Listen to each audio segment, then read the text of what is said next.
Hi, everybody. It's Susan again. I've come today to share a little bit of what I think is going to happen around this time and how we can use this and move forward with this energy that's extremely life-changing, certainly for individuals and also collectively. It's really a watershed moment. There's going to be a feeling of this is the turning point of history that goes through the months ahead. And part of this story is the eclipse cycle that we're in here. I've already done a video on this, on both of the eclipses, the lunar eclipse on the 7th of September and the solar eclipse in Virgo that's coming up on the 21st of September. So you can find those videos on my channel if you haven't already listened to that. And also part of what I'm going to be discussing today is the Saturn retrograde back into Pisces. And there's another video again that's about that event and how we can use that energy and understand our times around that as well. So I thought I would jump in and try and do this video in a slightly more comprehensive way than I sometimes do. I'm going to focus on three different things. I'm going to focus on the events leading up to the eclipse and then into the Libra equinox, which is quite striking this year. It's really quite a dynamic shift, which I think we're going to find palpable. We're going to really feel this shift moving into just next week. It feels like it's kind of weird to say just within a few days that things will really feel different, but I think they will. And certainly that's also a seeding moment. So where we're moving through is also planting seeds for the future. So you want to pay attention to what's going on, and especially what's been going on around the 17th, 18th of September, because Mercury has only just moved into Libra. As I'm doing this, it was just a few hours ago that it moved into Libra. And that instability around the Mercury to Libra point was in opposition to Neptune, in opposition to Saturn. So Mercury was opposing Saturn on the 17th and 18th. And today it's opposing Neptune, and it will continue that opposition into the 19th as well. What that represents is a kind of an instability around communication, or a lot of communication, a lot of it. And that is also part of what this dynamic is about in this video, because I'm trying to grapple with how to introduce all these different concepts, because they all do overlap. We can't really separate them out and make sense of them in that way. I mean, we can, but that doesn't really give us a bigger picture. So I'm going to try and give a big picture. And what I'm doing here is, in the first instance, the overall sense of what's going on in this time through all of the different shifting planets. There's a lot of planets changing signs and so on. And then, of course, into the equinox. Then we're going to do a world perception. I have spoken about this before. I used to do a lot of mundane astrology. Actually, although I'm a counseling astrologer, and that's what I usually do, most of what I do is counseling people one-on-one in either astrology or Ayurveda. And of course, find the link below if you're interested in that. But I actually, in a previous incarnation of this human form, I was working for the European Commission and for the NATO Assembly throughout the 1990s. And so I studied in the 1980s. Yes, I'm old. I studied international relations, and I have a master's of international politics from Brussels University. So I studied at U of T for my 4 years of undergrad and 1 year in the Sorbonne as well. So just to give you a context, because I'm not just spewing out my opinion, because I do often get that in the comments. How dare an astrologer actually try and make sense of global events? Well, geopolitics is my addiction that runs alongside astrology, and I'm afraid I find it unshakable. So I don't usually get myself involved in all this because I find it very challenging in the comments section. People often come without any kind of intelligent information. They come with their political opinions, and it doesn't really help move the conversation forward. So if you do have something to say, please at least add something useful and help us all move forward. And please don't make that an us and them, and especially not a Republican Democrat, because this is the binary this is the death knell. This moment in time is the death knell of this binary. And if it is not, then this will literally be the death knell of the United States and the social fabric. So we really have to stop contributing to this kind of binary that is so unhelpful. And deliberately so, by the way. This is part of the manipulation that we're undergoing, social engineering that we're undergoing. And so I really will touch on all of these different things. The final part of this video will be the individual signs and how the individual signs are going to be affected by this grand air trine, which is a big part of this dynamic. So the grand air trine will focus it'll be a very big part of the focus of the equinox section in a generalized sense, and then we'll bring it down to more specifics. So this is probably going to be an extremely long video. Right. And also, yeah, just wanted to say I haven't been sleeping well, so you're not going to see me. It was just easier to not bother with the camera. I don't monetize my channel, and because I am a consulting astrologer, I prefer to earn my money that way. And because I also practice right livelihood through the yogic and the Buddhist way of looking at life, I don't want to take money from Google, and you can research a million different reasons why that doesn't appeal to me. Um, and so I really would appreciate it if you would support me. You don't have to support me financially, although thanks so much to those who do. And I really do feel so incredibly motivated by your support. But please at least like and make a little comment or share the video, because since I'm not monetized, I do fall into the cracks, and also I mention words that people who are monetized don't use because of the threat of demonetization. So I don't care because I'm not worrying about demonetization. And sometimes I use those words, and YouTube doesn't like that, which is one of the reasons I don't want their money, because censorship doesn't appeal to me. So again, if you have the opportunity, then please give my video some more attention and boost it a little bit, because I'm languishing a little bit in the algorithms. So I depend on you to come back and sometimes to seek me out, because you may not always find me, and definitely click on the little notification bell so that you'll know when I upload. That's not a foolproof way, but it's probably the best way. Right. So today, as we're talking about this subject, as I mentioned already, Mercury has moved into Libra. And here's our little Mercury down here. And Mercury has, as a result of moving out of Virgo, which is its sign, not only its home sign, but also the sign of its exaltation, it loses a lot of dignity. So that's one shift in the energy that's already starting now as you're hearing this.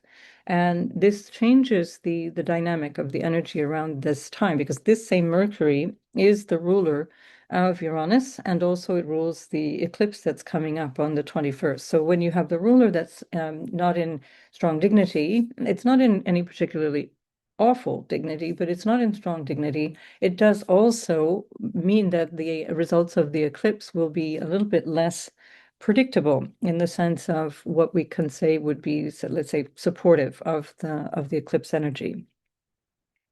As soon as Mercury moves into that point, which is actually the Aries point, we call it the Aries point, even if it's not in Aries, because it always triggers the 0 degrees of Aries where we find Neptune today. But we can also call it the world point.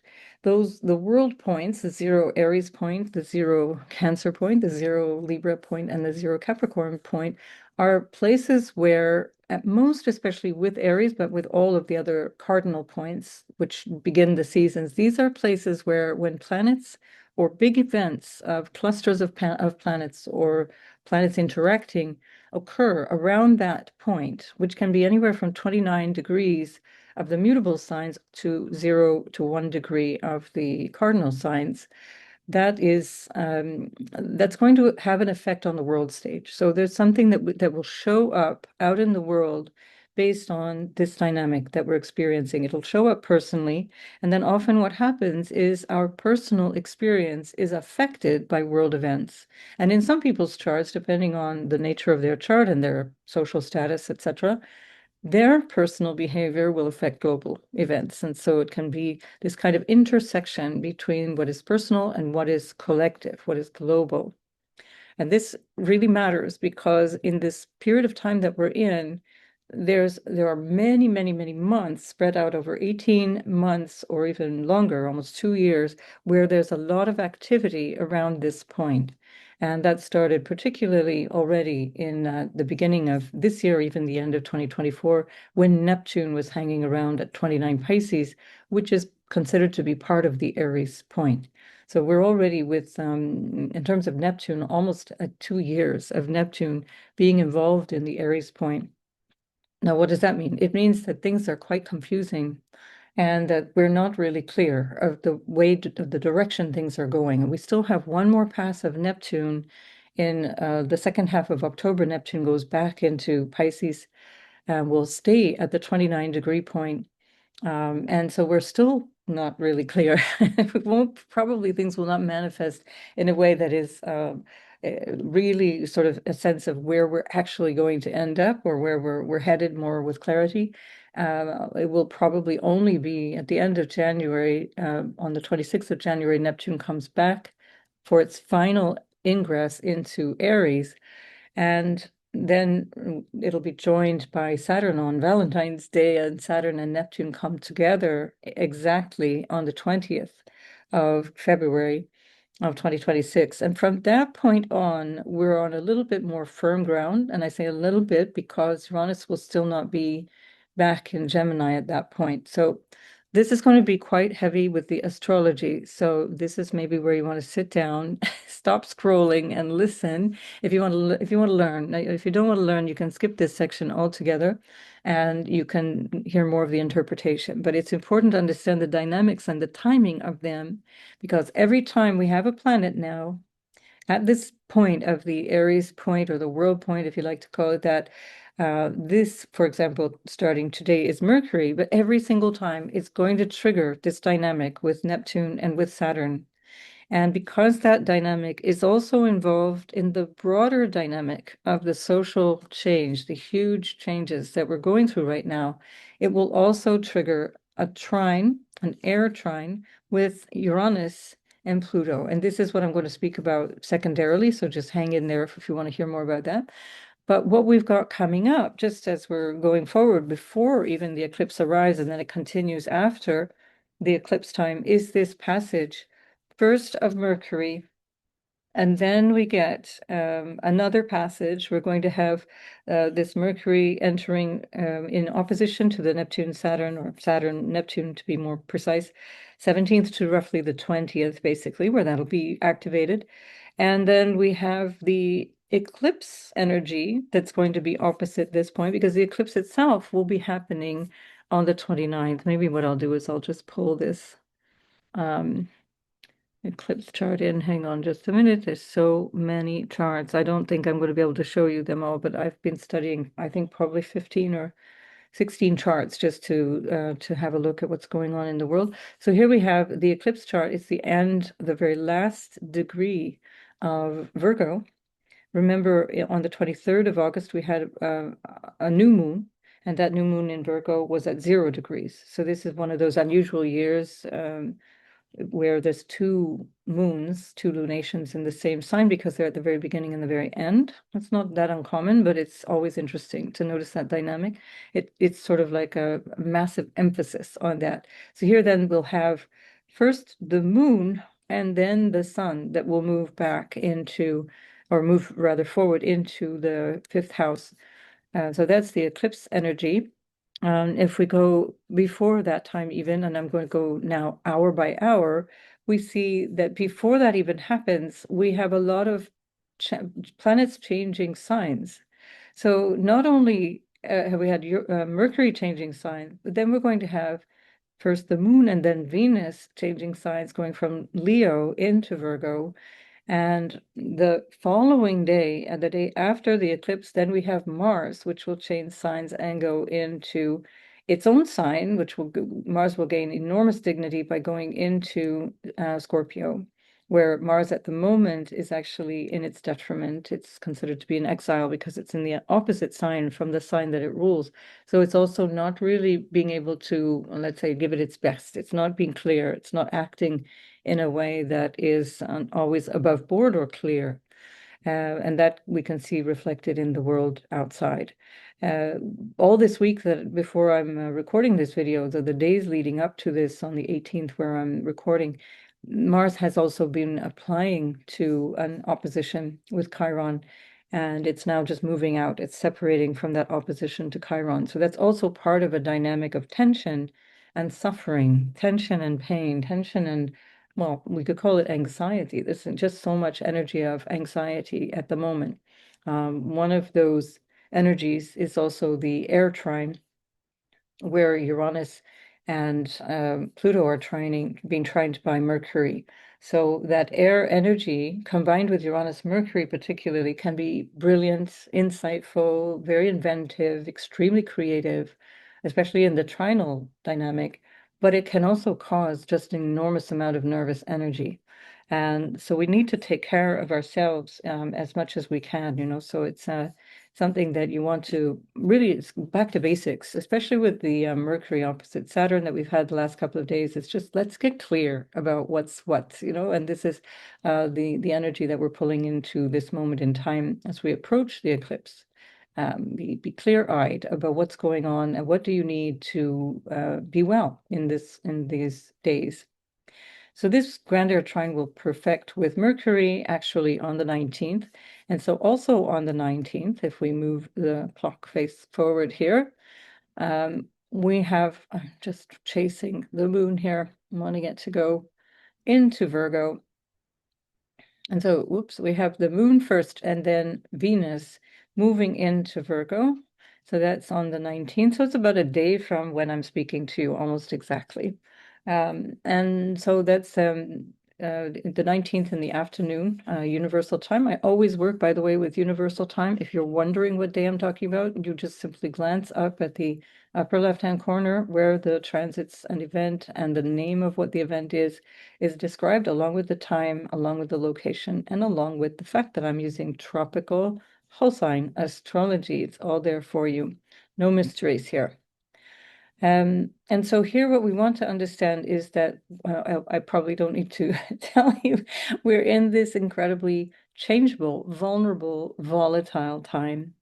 And as we're in this whole shifting of energy, it's extremely important for us individually to stay clear of where we are, what we think, and what is important for us um, to participate in, because we're especially around an eclipse energy, we're quite likely to sort of imprint something, almost like a birth moment, at least a momentary birth cycle, where we're imprinting something that will have a really lasting effect. And we'll go by sign by sign to see how these different things are affecting us. And for the eclipse itself, you'll see that in another video that I've already posted on my channel. But do make sure that you're clear-minded at this time. Make sure that you're aware of what you're doing and why, and move ahead with intent. Move ahead with a clarity of purpose.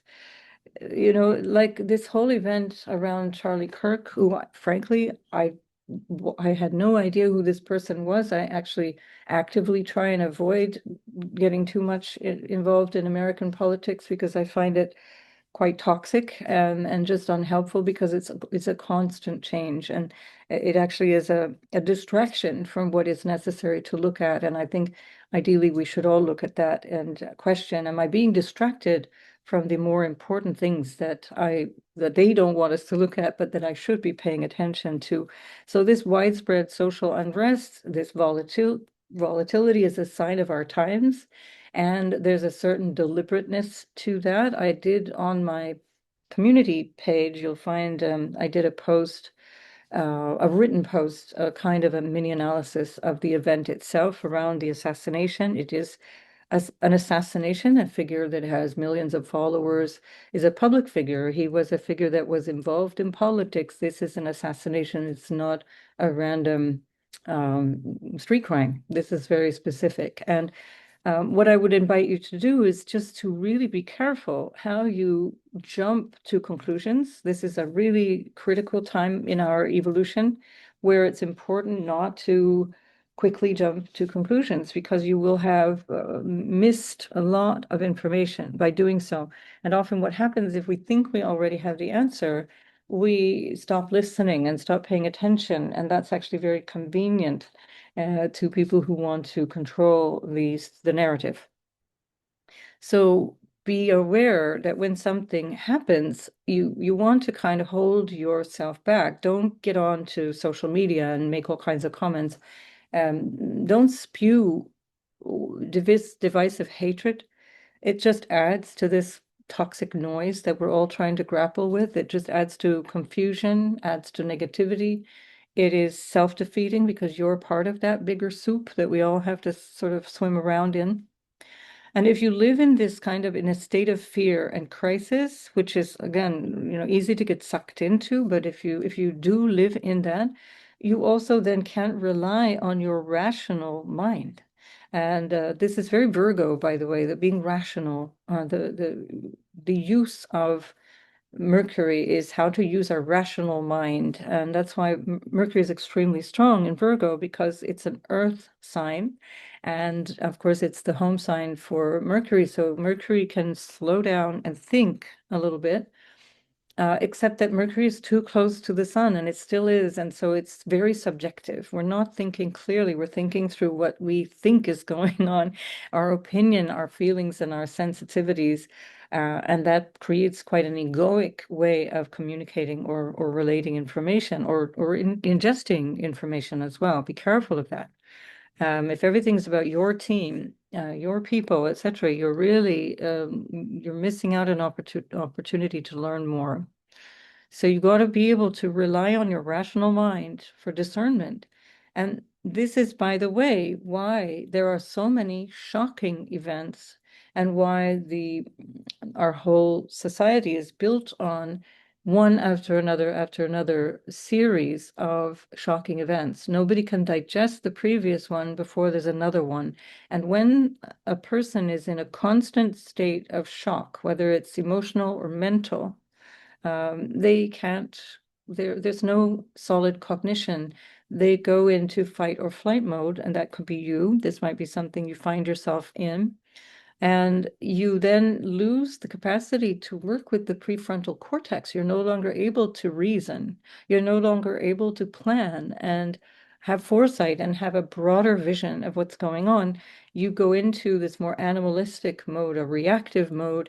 And because of the vulnerability that you're in that particular state, you're much more susceptible to control. You're much easier to control.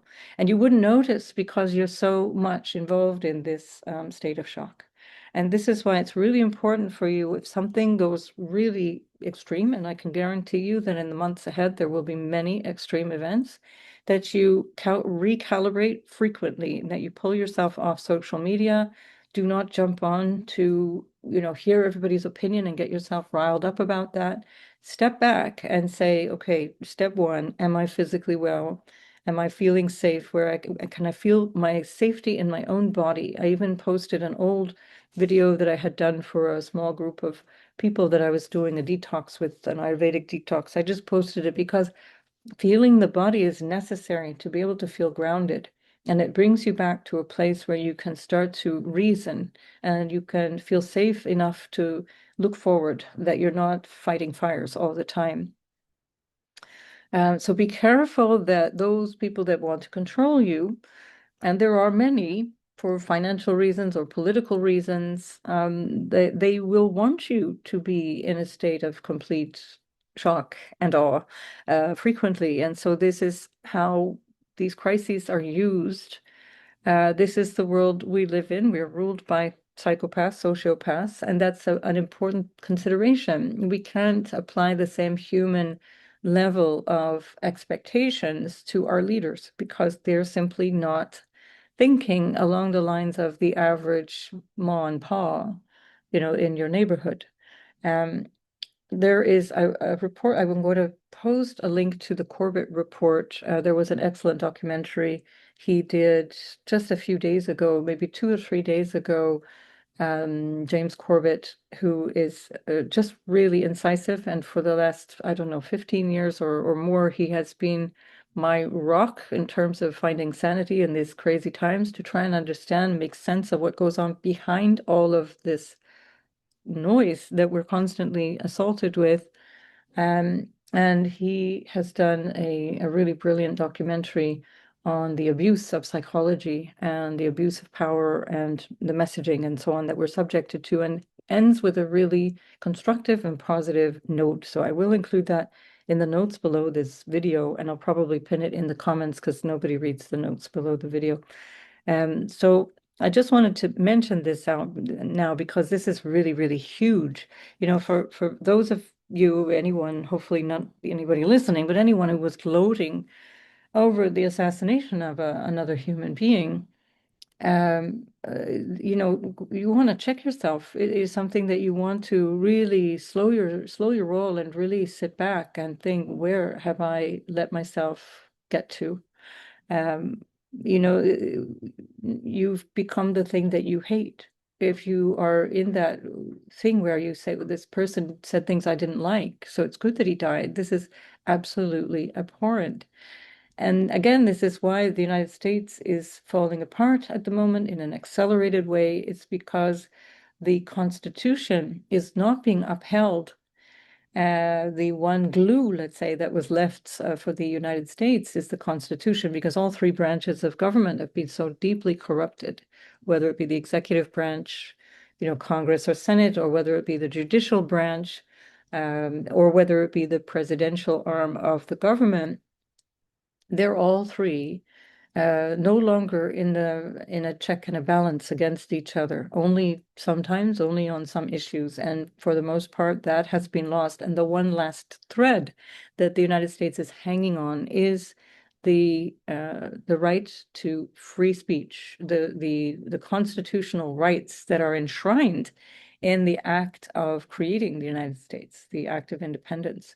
And that is the Sibley chart that we use as astrologers that we're looking at when we look at the United States. And I don't want to make this all about the US because there's so much going on, but at the same time, it's so influential. We want to understand that if you are cheering on the death of somebody who had a different opinion to you, watch out. Watch out, because you will get more of what you wish for, and it will be very ugly. Just look through history where political persecution and religious persecution and so on became so weaponized, so ugly. Very, very difficult to escape that once the lions are out of the gate. Right, so why am I going on in this direction? I had a point. Just let me check my notes because there's so many things that I really find important for this moment in time. Yeah, maybe one other thing about that that I mentioned, and especially because we're looking at Virgo, it's a very powerful influence at this time, which is all about healing, self-care, healing, the mind and body. If you numb yourself with substances or alcohol, or just overdoing anything, like overdoing um, mindless activities and media attention and all that kind of thing, um, distracting yourself with gossip and stuff like that, then know, especially though with these substances, know that you're making yourself more vulnerable.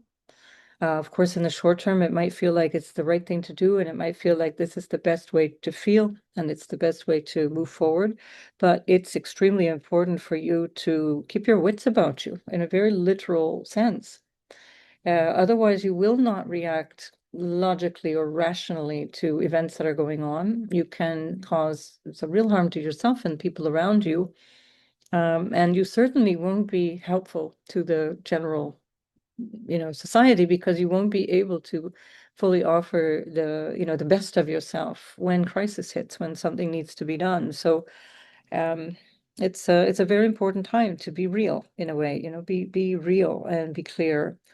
Um, we want to recognize that we're not dealing with normal life as we thought we knew it. This is a turning point. You know, this, like I said, it's a watershed energy. This is what we thought was life is no longer that. And that has been a long, slow change already since the Uranus-Pluto square, you know, in the middle of the previous decade, and this all of the bigger shifts that we've been undergoing every sort of few years. Now we're in another really major shift, but we're going in a direction that we've never really been able to, we can't reflect on because it's so new, it's so different. So for those of you who who relate more to the Christian faith or the Christian teachings, I wanted to read a quote because these are these times. This is what was written in the scripture, and it's from Ephesians 6, verse 12, chapter 6, verse 12. For we wrestle not against flesh and blood, but against principalities, against powers, against the rulers of the darkness of this world, against spiritual wickedness in high places. Now, that continues. It continues on for another 10 or 12 verses. So it can be worth looking up. Ephesians, I'll put that in the description box below as well. So you have that. But just to say, we're not actually dealing with something which is about the other. And there's so much othering, including, saying if these people weren't there, we wouldn't have this problem. Or if they thought like I thought, we would be fine. This kind of thinking is truly destructive. It's self-destructive. It's socially destructive. It destroys the very fabric of society.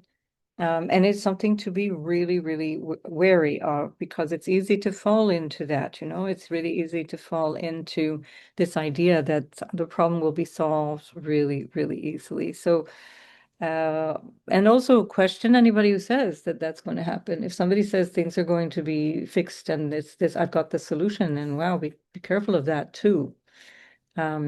So yeah, I really also, I feel very, very strongly that this whole dynamic of the Saturn Neptune, which is part of this bigger story, and I've also done videos on that dynamic, the Saturn Neptune and Neptune itself ingressing into Aries and so on. You can listen to those on my channel.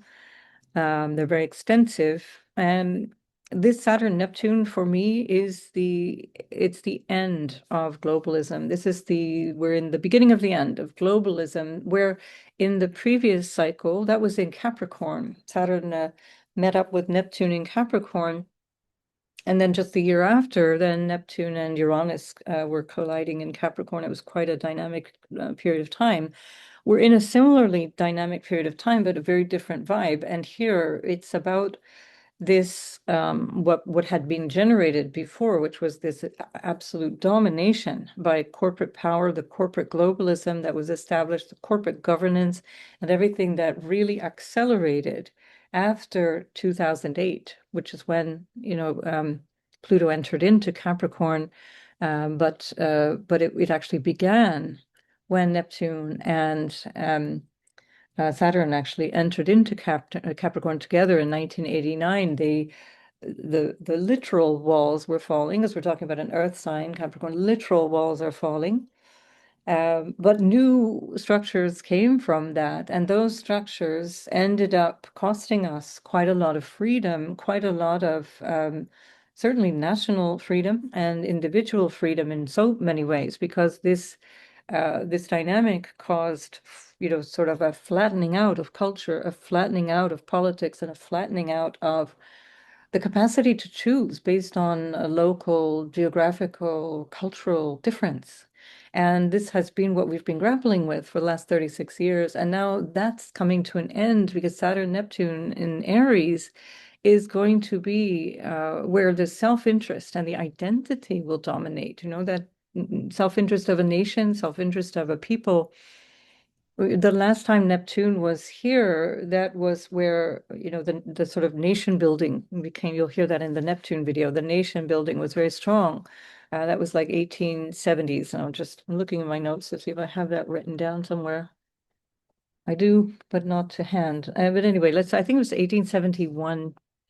And so that was a time where Germany established itself as a nation state. Italy established itself as a nation state. All these minor sort of localities or principalities, they all merged together to create a nation state. And this is the sort of antithesis of that. That cycle of Neptune has come to a close. And now with Neptune meeting up with Saturn, this is going to be a whole new vision for globalism, a whole new vision for how we construct ourselves. So nations are dissolving, falling apart. They're going to reshape themselves. Borders will reshape. This is also the Neptune influence.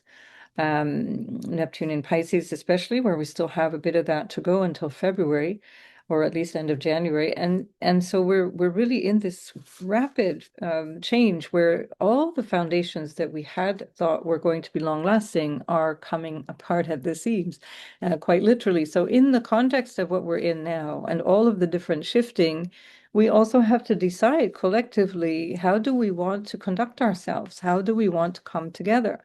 And this is the Pluto aspect of this as well.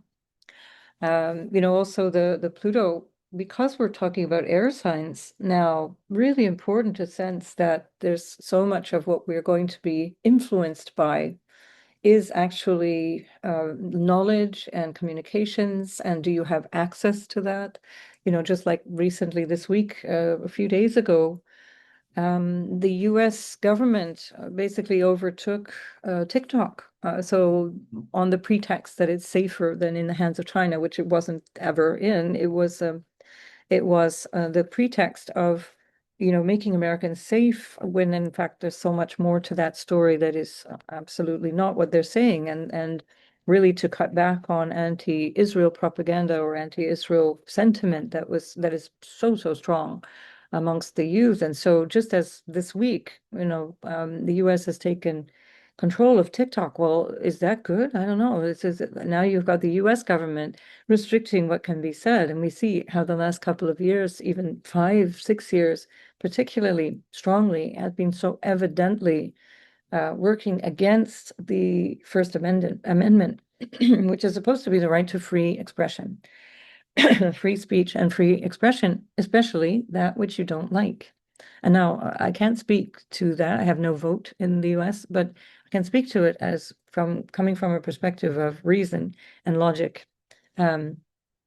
Beware of what you allow to disintegrate. That's the Neptune aspect that we're looking at here. The other thing is that in the UK, again, these supposed bastions of democracy and freedoms and liberal thinking, because that's what they tout around the world. The UK has, over the last couple of years, arrested thousands of people, thousands of British people, going directly into their homes because of social media posts. And they've stopped people at borders when people are trying to come into the UK. They have stopped people because of what they have said or shared on social media. So we're really in these Kafkaesque times. It's very, very important to keep your wits about you. And to also be careful what you wish for others and how you feel you're getting some kind of justice around these times. So Mercury and Venus, as it is right now, Mercury, as I mentioned, gone into Venus on the 18th already. Mercury and Venus can say what it thinks, it says what it thinks people want to hear, what other people might want to hear. So it's kind of trying to be diplomatic and be easy with people, not rock the boat, as it were. But it often then will not be as sort of forthright, outspoken. And it also will listen selectively as well, because I choose not to hear certain things because that upsets me or that might upset the other. And be careful of that too, because there's that filtering out that can happen with Mercury and Libra. And that also means that there's a sort of giving up of agency. And that's part of the dynamic of Libra. We're going to look a lot at that, because the surrendering of agency makes you more vulnerable again. So you let other people dictate what you think, what you decide, what you believe, what you want to have for lunch. That's the quintessential Libra sits there and says, I don't know what I want to eat. It can't, folds up the menu and says, you decide, you tell me what I should have for lunch. So we've got to be aware of that. That tendency is here, and that's here at these very crucial moments of the eclipse energy, as well as the ingress of the Libra equinox, the sun moving into Libra at the equinox. Which dictates about 3 months ahead, but that emphasizes the energy, the energetic shift that we're in, as the eclipse itself is going to influence us for 6 to even sort of 18 months ahead. It's a very long cycle. So yeah, so many things to reflect on at this time. It's that same Mercury that's not so determined or clear or maybe a little bit more malleable is the Mercury that's ruling Uranus. And it's the Mercury that is responsible for ruling this eclipse. And so we want to be careful also how we are influenced. That Mercury is very strongly opposing Neptune at this time, all around the eclipse time. And the eclipse itself is opposing Neptune and, of course, opposing Saturn as well. So that dulling of the senses or the disillusionment or the frustration or the lack of clarity is it's kind of built in to this energy as well. We've got to be aware of that.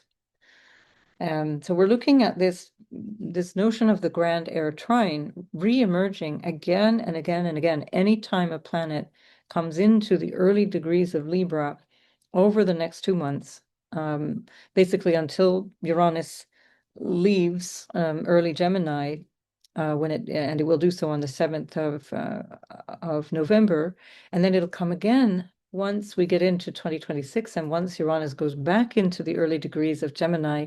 Every time a planet moves back into that early degree of Libra, let's say up to 3-4 degrees of Libra, certainly for the spring and early summer next year, and of course today, we're going to be getting these grand air trines, and that big energy, this big shift of awareness is going to be something that we can really use to expand and grow socially and even personally. We can, really work with this energy to make social change, social progress, changing agreements. For example, like the UN, which will certainly change. These kinds of things will really affect ourselves for a good long time to come, because we're in the process of major change. Perhaps what I'll do is also just show you how that shows up here. If we come to, I'll take a couple of my highlights here. I'm going to start with Oslo Peace Accords because that's a big one. At the moment, we're looking at this whole business of, you have a lot of governments like the UK just announced, and many governments announced that they will finally acknowledge Palestine as a separate state. Well, it's important to understand that this has been lingering in the past 32 years. I remember I was at NATO when this happened. By the way, for those of you who wonder about the Monica Lewinsky scandal, this is also um, why that whole scandal was raked over the coals, because Clinton was also responsible, and it was the Clinton administration that was negotiating this accord, and Israel wanted to scuttle that from the very beginning, which we knew, by the way, at the time. That was not a mystery, but at the time of the Monica Lewinsky scandal, it was going hard against Clinton to discredit Clinton as a way of keeping him in line around this more is what favored Israel, and to not actually follow the accords. In fact, they have almost not been followed at all, except to create UNRWA, which has now been destroyed by Israel about a year and a half ago. So all of this to say that these accords themselves, which are actually, so if we take the inner ring, these accords themselves are under very strong influence at the moment and leading up to the eclipse and at the time of this grand air trine. If I call in the eclipse chart, we'll see that more clearly. And this is something we want to emphasize or recognize, that the sort of surface level addressing the issue by saying, yes, we'll recognize Palestine. Well, it's kind of decades too late, because what is left of Palestine is pointless to recognize. It is pure sort of fluff on top of the cake, and it doesn't actually accomplish anything. We do see that in terms of the accords themselves, we see that Venus is on top of the Chiron. It's actually the midpoint between the Chiron and midheaven of the accords. So the image of the accords, it's going to look good in terms of the image, and that's all. That's where it ends. But it's actually not really, there's something that's not really effective there. There's something that's not really going to change anything. Again, this is going to be changing the accords themselves. We're looking at Uranus that is actually squaring this Chiron. Very painful to watch how the agreement that was so vaunted on the White House lawn, 32 years ago, has just been basically never ever respected, never ever respected, except in only very minor ways. So here we are. We're at this situation now where it's going to, as Uranus comes up to the south node, that will be the sort of death knell of this agreement. And before it even does that, it's going to square the midheaven. So that's already going to be changing the dynamic of the agreement again. So that's just one symbolic way that this is all coming together for that peace accord. So this notion of, again, what are they asking you to get us excited about? Are you supposed to get excited because they're finally acknowledging Palestine? Well, actually, never mind. It's literally window dressing. It doesn't change a damn thing. That they need far more than that. So here we are. Now, this is the United Kingdom, which is also going through hell in a handbasket at the moment. And this is also part of the instability that is, we can see on television. You can see so much instability there in the dynamic. I forgot to mention also, and I will come back to that, that Mars is going to be squaring Pluto. It already is at this time at the eclipse, but it's going to perfect the square to Pluto on the day after the eclipse. That's one of the sign changes when Mars gains dignity by going into Scorpio. And that will also put a trine on the Pluto as well, on the natal Pluto of the UK. I'm using the 1801 chart, which is the chart that basically brought Ireland officially into the fold of the United Kingdom of England, Scotland, and Wales, and then included Ireland until 1926 when Ireland bailed as a republic and they left Northern Ireland. But this is the one of the most used charts for recent or sort of modern UK. So here we have the Uranus trine for the UK, and every single time a planet will come into that Aries point, whether it be again by opposition through the Neptune and Saturn, or by conjunction at the Libra ingress, for example, or the Mercury, then the Moon, Sun, Venus, and everybody and his uncle coming across that point between now and October. The UK is going to be in a bit of a muddle. They're going to be going through some really, really heavy change. Uranus opposite Neptune, opposite Saturn is really extreme. It's extreme change, especially for a nation.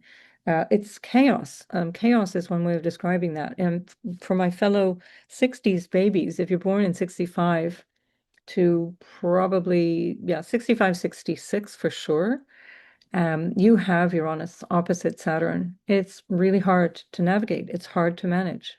Life just feels like it's accelerating and it just has a life of its own. And it's really hard to manage on an individual level, let alone on a national scale. So this is something extremely important. The last time Saturn crossed over here was quite a big shift in the UK, and that was without Neptune. And that was when there was a big shift towards the sort of new labor movement of Tony Blair, another war criminal, and that was that. So these are the times that we're in. So you can expect a big change in government, and that would probably show up, especially if not before then, by next summer when Jupiter comes back to return to its natal position.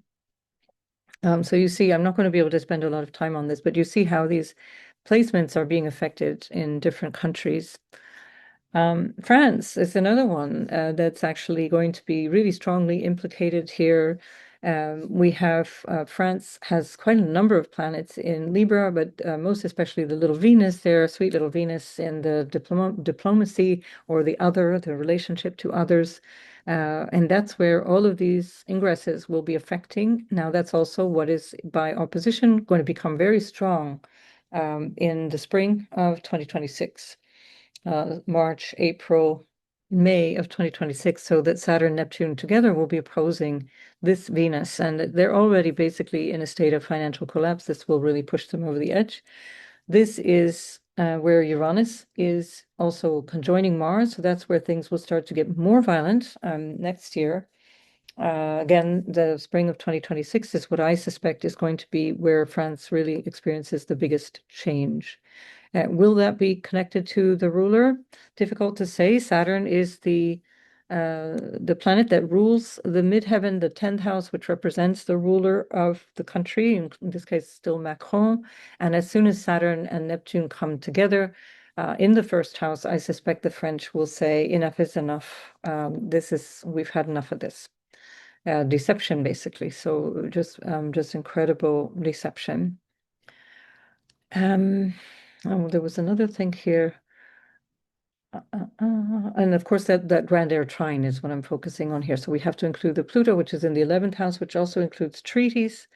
And Pluto will be again has been already this year. Already 2024 was in a trine to Mars. Now it's accelerating that energy of massive change, push for change, where it's about agreements, treaties, legislation. That's the 11th house of the legislature, or the body of governance, not the leader of the country. That's the 10th, but the how it's governed, the sort of executive branch of government is the 11th house.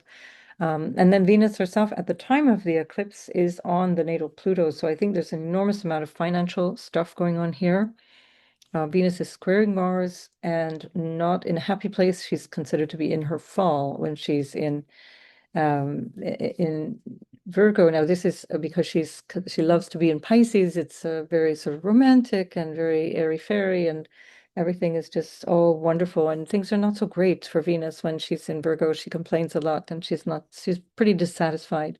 So again, we have this message of dissatisfaction. Something's got to give. Something has to change.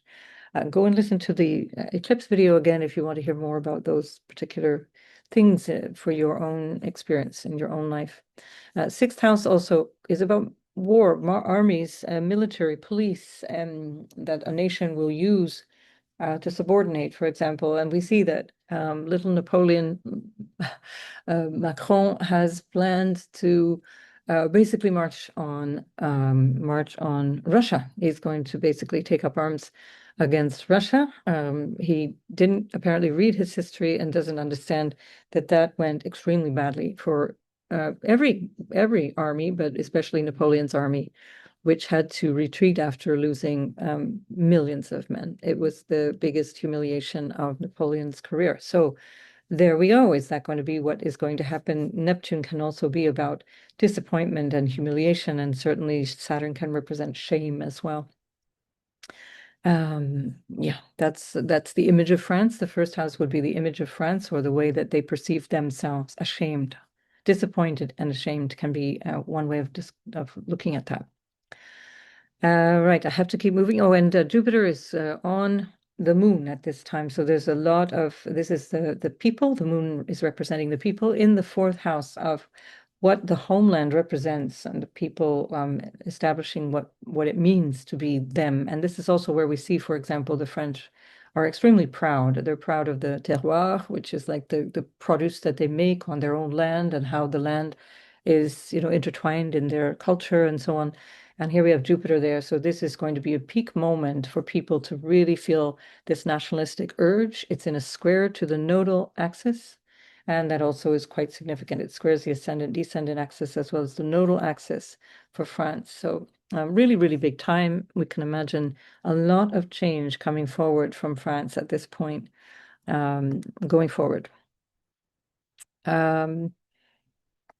Yes, this is the elephant in the room. We're going to look at Israel. And here we have, again, there's a lot that's changed already, basically since October 2023. I did a video for that.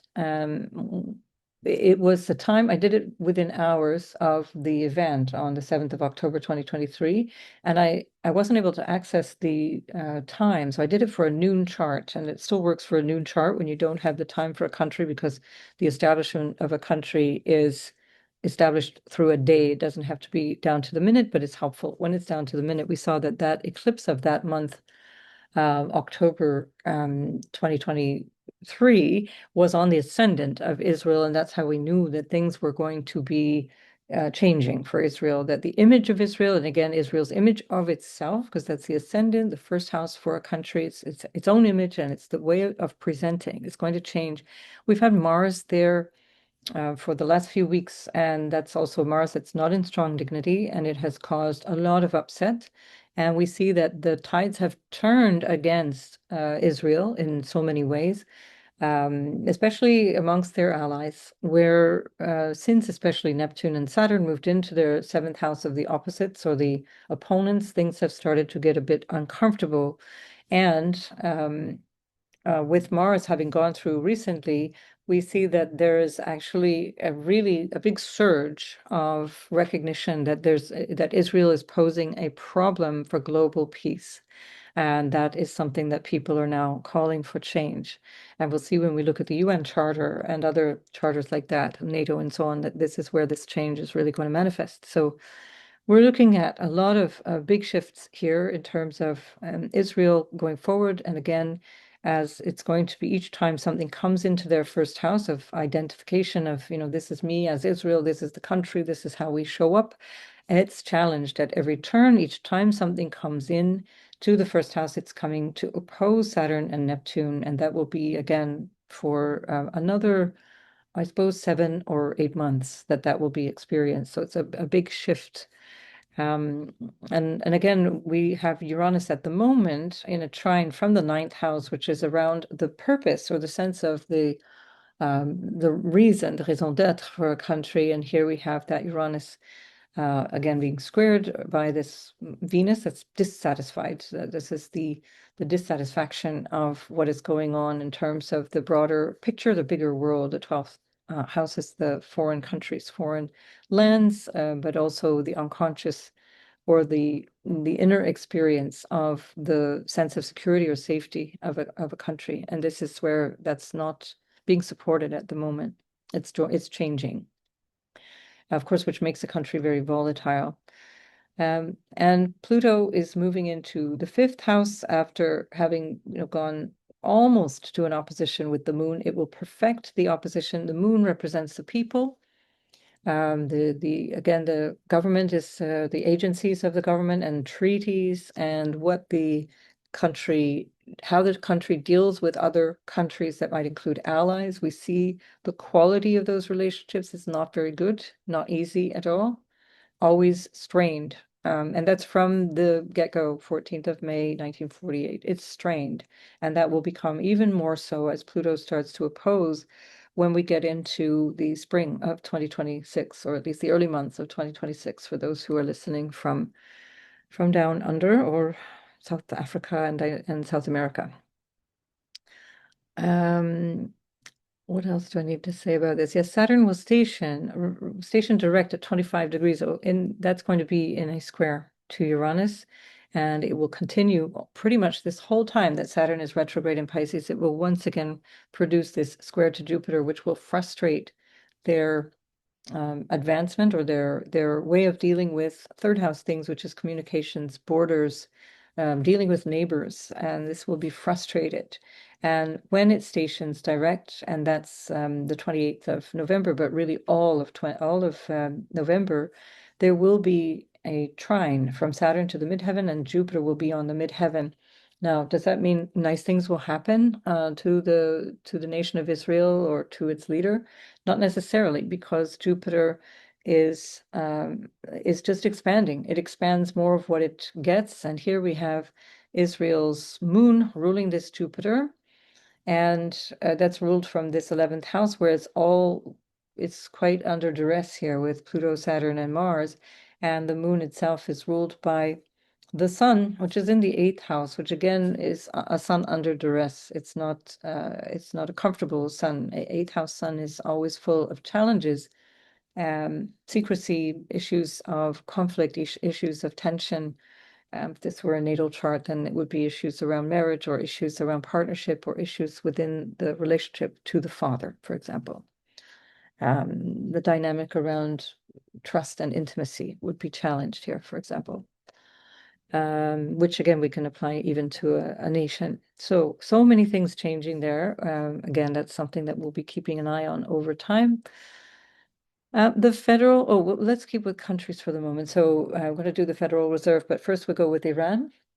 And so the Islamic Republic of Iran was set up, of course, after the coup that the Americans provoked in so many ways. I'm not going to go into that history, but that is part of the bigger dynamic of change for Iran already, again, since already this spring, this year, very, very powerfully since March, maybe February even.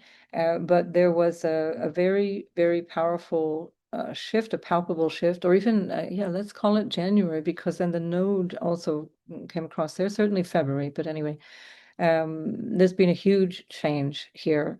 And Iran is coming up to its reverse nodal return, and the reverse nodal return puts priorities here for Iran at home, where Iran's priorities had been much more in terms of engaging out in the world. A focus on leadership is another way of seeing this, a focus on rulers, a focus on leadership and image has been a big focus for Iran. We see that that's a part of the what you could describe as the humiliation of Iran as well, with the Saturn in retrograde, not happy at all in the 10th house. Well, it's happy, strong in the 10th house, but not comfortable in this sign of Virgo. And especially because it's ruled by a very undignified Mercury, which is with Mars as well. So the shaping of this particular republic, this nation, is also being reflected in the way that they're dealing with things, starting to speak more openly about things like U.S. interference and how that is causing so much destabilization around the world. So whereas prior to that, they really didn't talk much about the fact that the US, and even, of course, the US, meaning also the UK, they work in tandem, overthrew Mossadegh, overthrew the democratically elected government of Iran, brought back the Shah, and then caused all kinds of excess and greed that meant that the Islamic fundamentalists overthrew them, that government. And this is the government we're dealing with today, although it has gone through different iterations. So we're looking at a big change. This is a change which will become more noticeable by the end of November, but it will be all through November, very powerfully so, but really starting now already at the eclipse period, where Mars and Mercury are really in strong opposition to this axis here, the new moon solar eclipse, partial solar eclipse that we're having here. But keep in mind that that also is part of the bigger story of Saturn. And then the Neptune is again in the 5th house, and that's how the people want to live their life, how they want to express what life represents to them. Here's we see with the very dignified sun, the exalted sun in Aries. They want to do it their way, and this is part of the process that will be underway as Saturn and Neptune goes through that house, and will change their relationship to themselves and how they express themselves, changing legislation, changing agreements, changing the way that they deal with other countries is part of the dynamic of all of the different shifts into Libra as we go from the eclipse point. So from the point of the rulership and the government, something changing there. This might mean also a change of government or a change of the public face of Iran. They may again just show up in a different way, based on what they see now as support, what they're receiving actually as support from Russia and China. Uranus is going through their 7th house. They have the same ascendant as the US, which is interesting and very telling in some ways, again, because of that whole involvement of overthrowing the government and regime change, which is ongoing. It's an ongoing project for the US. And this is where they have they're confronted, let's say, with new enemies or another way of being with opponents or enemies. And this is part of the bigger dynamic that Uranus will change. Uranus will be going back and forth over their moon as it was already in March, April of this year. No, it was, sorry, it was May, June of this year, Uranus on the moon, and it will come back to that point. And that's where it will station, because Uranus stations at 27 degrees of Taurus before it finally moves direct and goes back into the 7th house, into Gemini on the 26th of April next year, 2026. So huge transformation for Iran going through this period of time as well. And we haven't seen the end of it because the people, the land, the country are also a part of that bigger transformation. Uranus is also then going to be sextiling Mercury as it's going through that shift as well, backwards. At the same time, that Saturn will be going back and forth between Mars and Mercury. Jupiter, they have their natal Jupiter in Cancer, similar to the US. And so there's a lot of secrecy. There's a lot of things that go on behind the scenes that are not really clear. This is an unstable Jupiter. Again, it's a critical degree, 29th degree. There's a lot of critical, wobbly, unstable degrees going on currently. And so Mars is squaring that Jupiter, meaning the ascendant ruler, very important, the ruler of the house that represents land, and so on. And again, if you're cheering on the so-called destruction of the enemy, if you think Iran is your enemy or Russia or whatever, uh, just check your relationship to news and propaganda and information and recognize that you probably don't have enough information to make such an assessment. There's a whole lot going on in both in the case of the US, which has a stellium in the eighth house of secrecy, and also in terms of Iran, also being triggered by a trine to Uranus at this point. So really interesting developments to follow if you're into all of this kind of thing.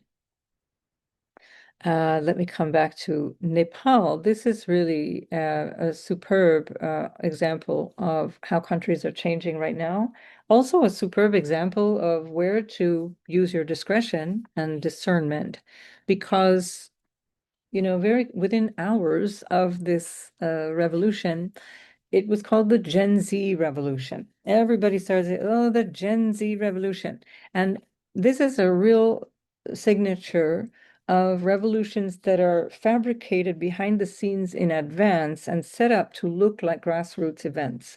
So it's no secret that the National Endowment for Democracy, that's the American political influence agency around the world. By the way, anytime you hear democracy used in a formal sense, you must think American interventionism. It'll be exactly the opposite. And so when the National Endowment for Democracy, and in this case at the time led by Victoria Nuland, who was in the Biden administration 2 years ago, went to Nepal, there was something that was set up. There's a lot of funding of grassroots organizations in Nepal. And I'm not saying that the Nepalese were not interested in overthrowing their government, but they certainly had more organization or more support than would be apparent given the circumstances. They had their social media shut down by the government and had no access to pooling information and resources for quite some time as the bigger event was going on. And so be careful to assume that things are as they're presented. And again, I'm not saying that there's no revolution, that it's not real.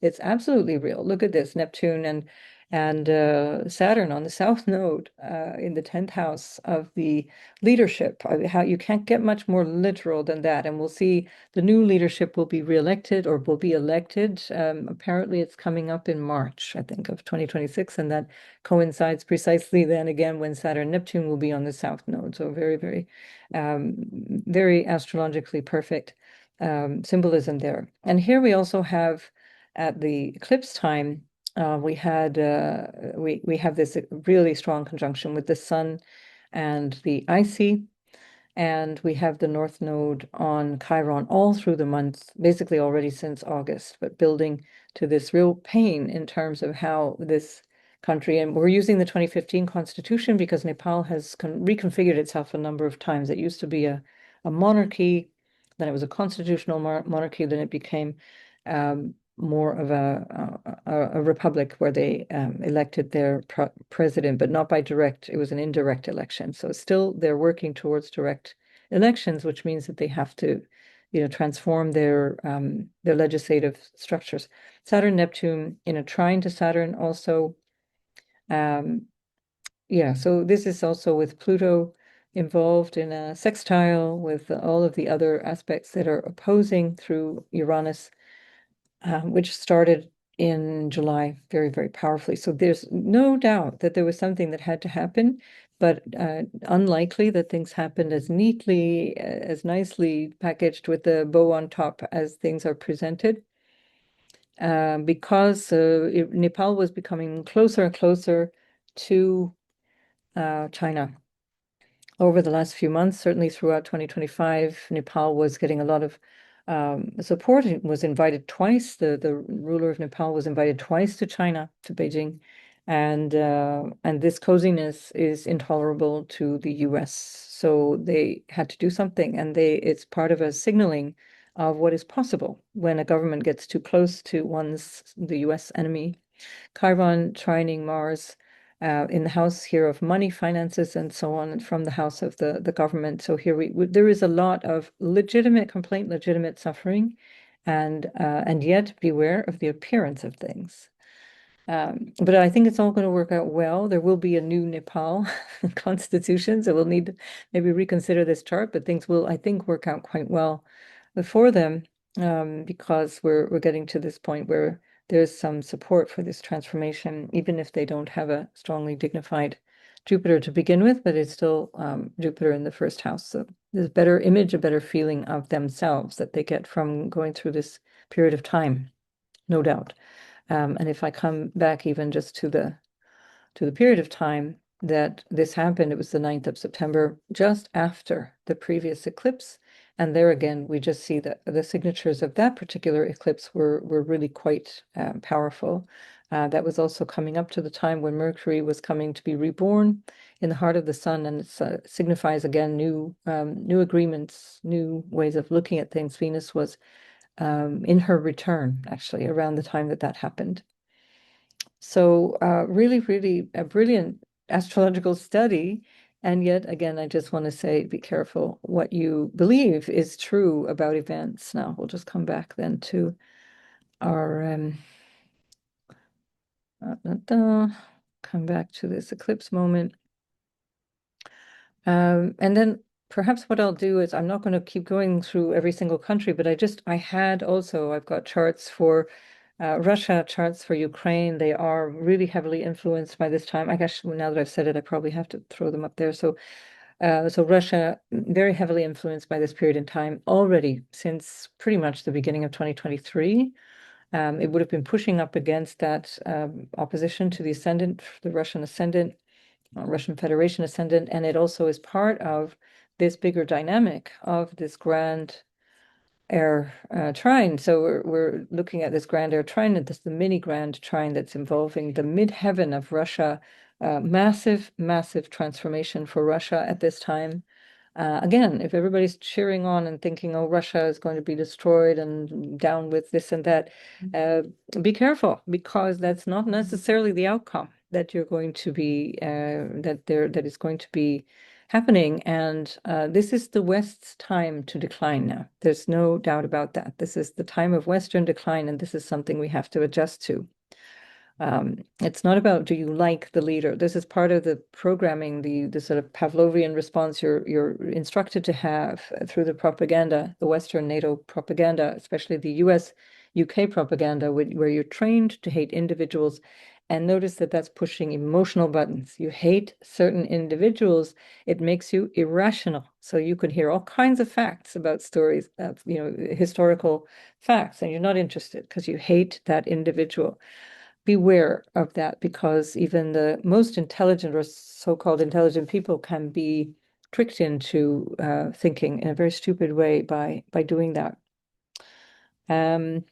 Let's go. We have to now go to Ukraine since we've talked about Russia. So I won't be labeled a Putin apologist. Where's my Ukraine?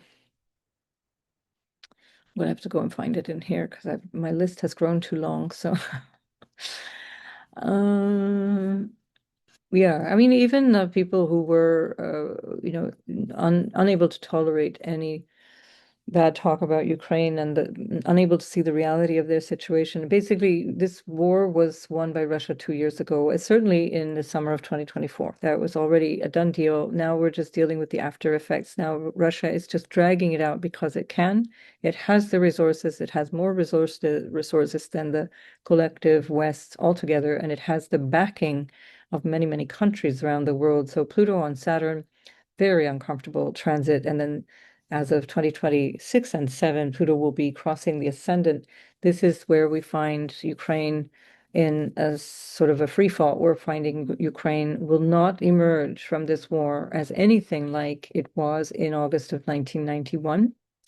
Again, if we go back to March, April of 2022, Ukraine could have and was in the middle of doing a deal to restructure, to become neutral, to not join NATO.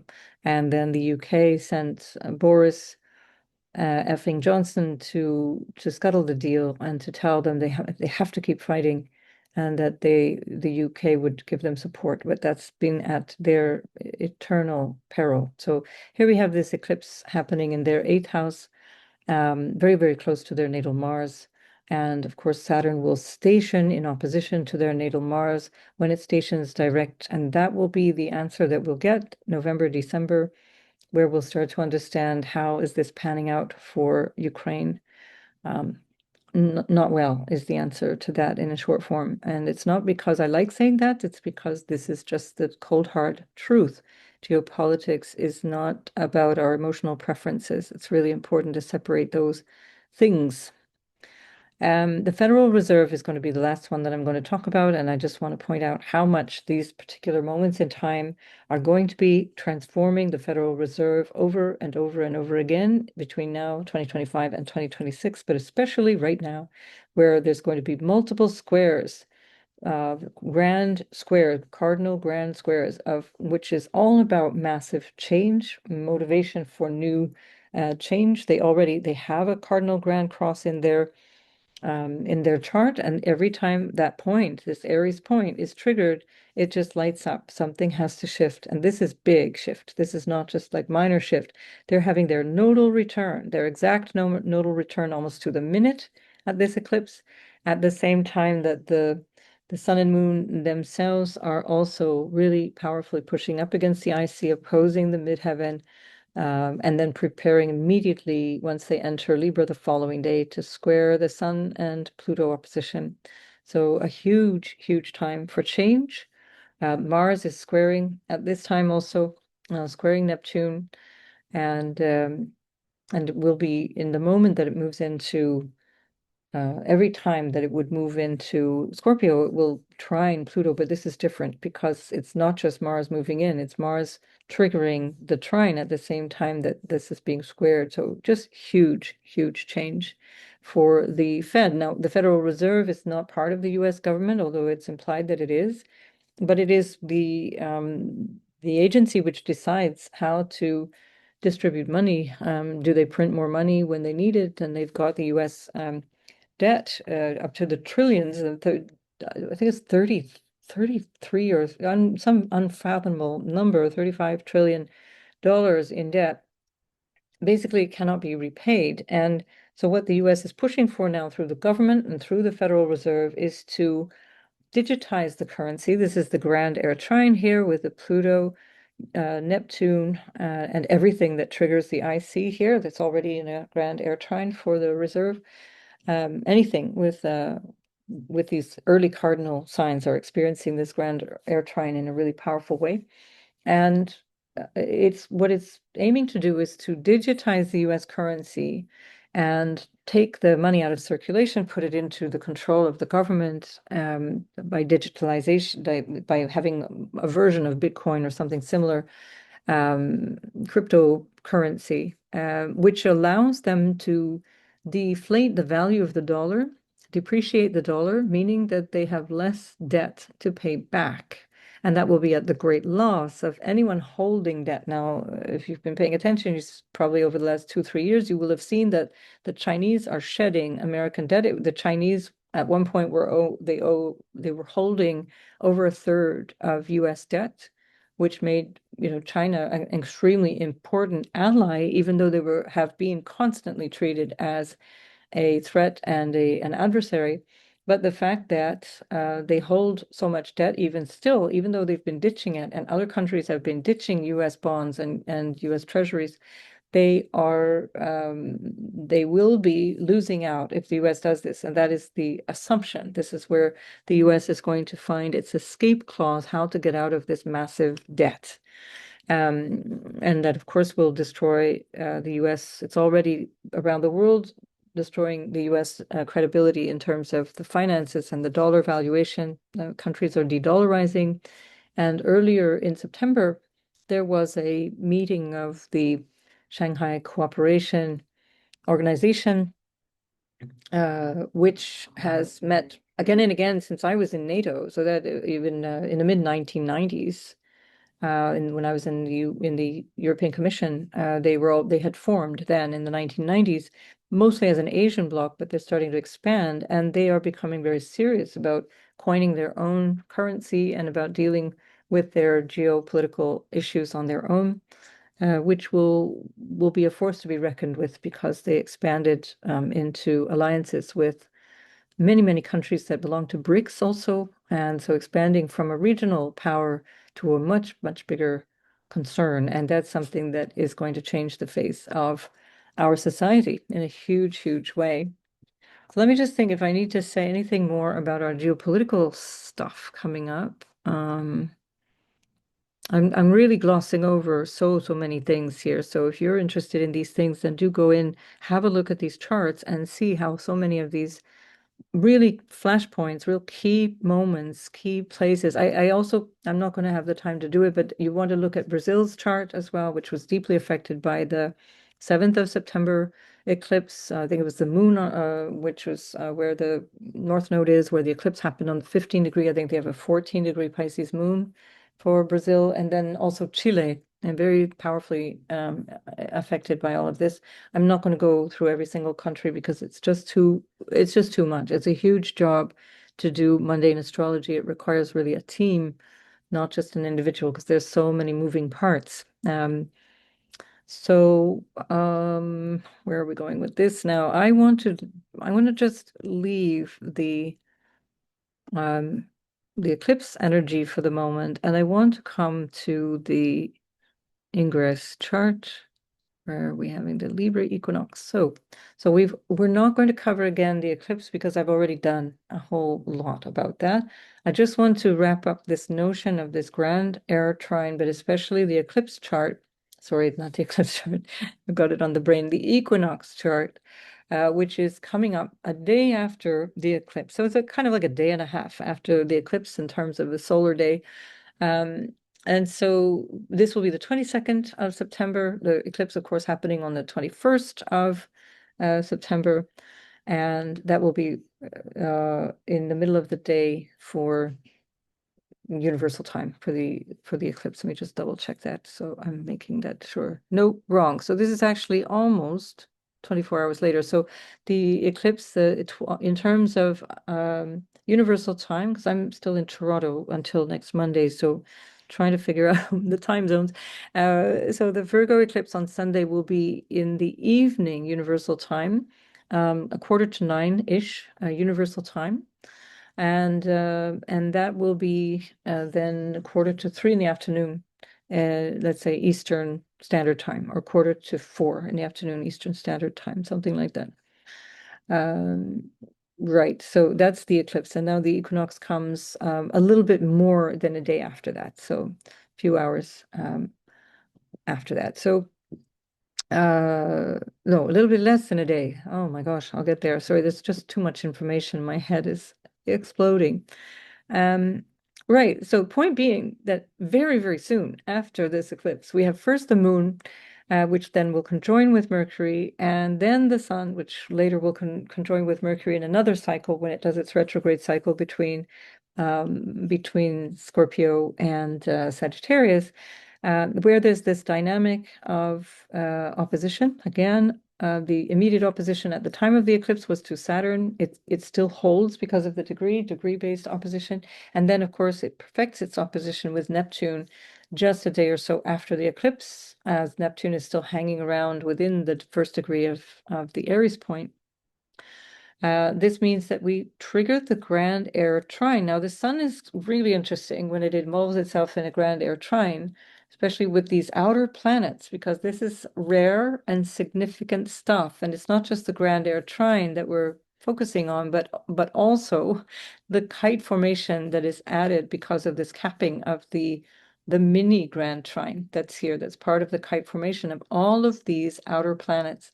Now, the sun being extremely important as a significator of leaders, leadership, the dynamics of the direction that we're taking collectively. This is where we find the changing of seasons when the sun itself moves into each of the cardinal points. Starting at Aries, we get this sort of northern hemisphere spring. Going into Cancer, we get the summer. Going into Libra, we get the autumn. Going into Capricorn, we get the winter.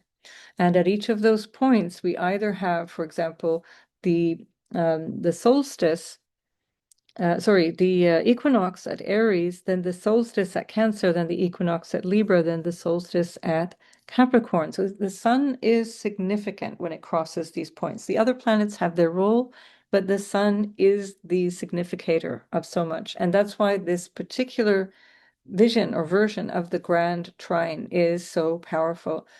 It's quite historic because of the dynamic of almost this perfect trine that is, again, going to perfect again in 2026. And especially because of this intense opposition here. So an air trine anyway is quite mentally and socially stimulating because the air signs are social signs.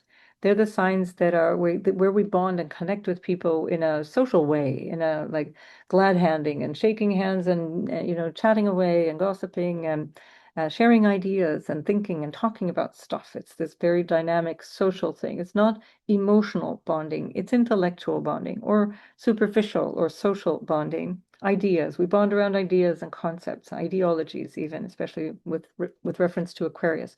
Now, the strongest planet in this zone is Pluto, because Pluto is the slowest moving planet, and because it's also where we find the sun at this particular season is actually in its fall. It's not only it's beyond where the sun is exalted in Aries because it's so high, bright in the sky and so powerful. It's growing in power, growing into the summer season. The sun is fading away in the autumn, becomes low to the horizon. It's weaker.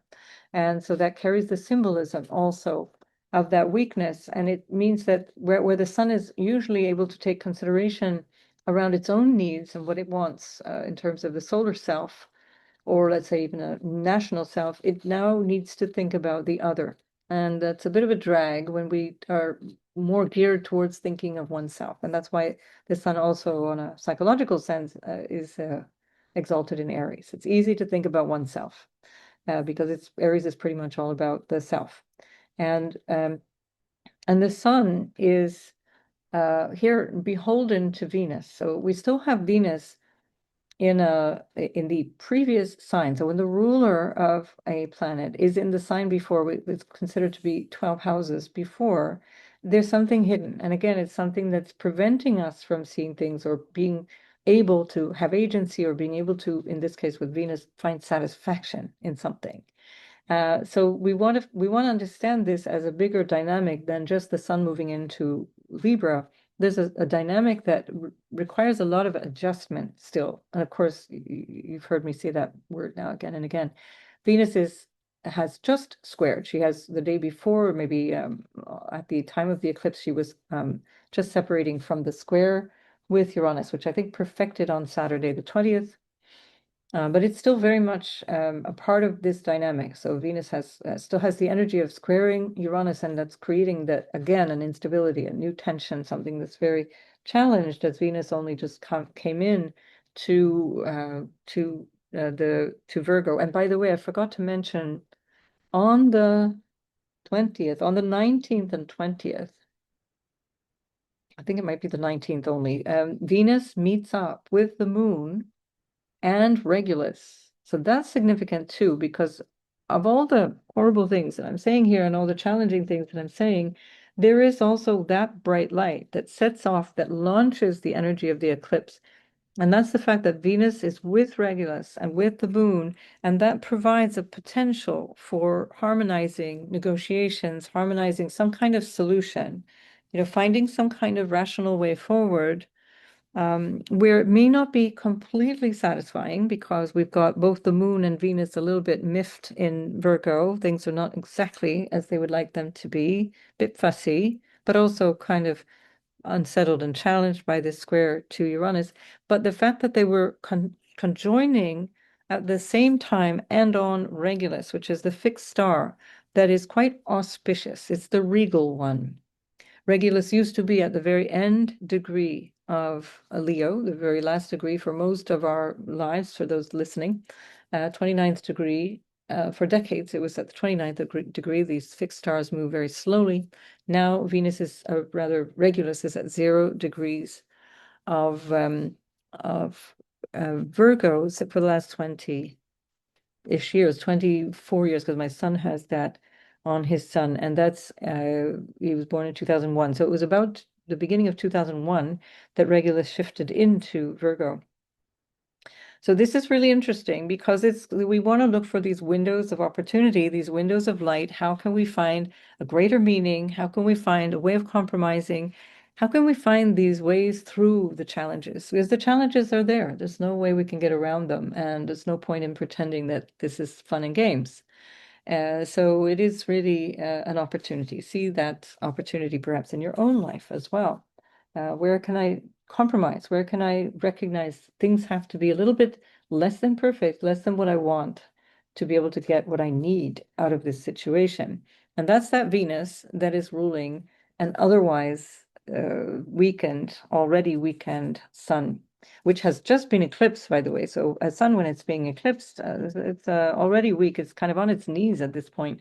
And so again, we're looking at, if we think of this symbolically as global leadership, this is what we're getting at this point. So over the next 3 months, we can really see that there's going to be a cascade of events that is going to be hitting the weak spots, let's say, of global leadership. Leaders around the world, for various reasons, are going to be challenged.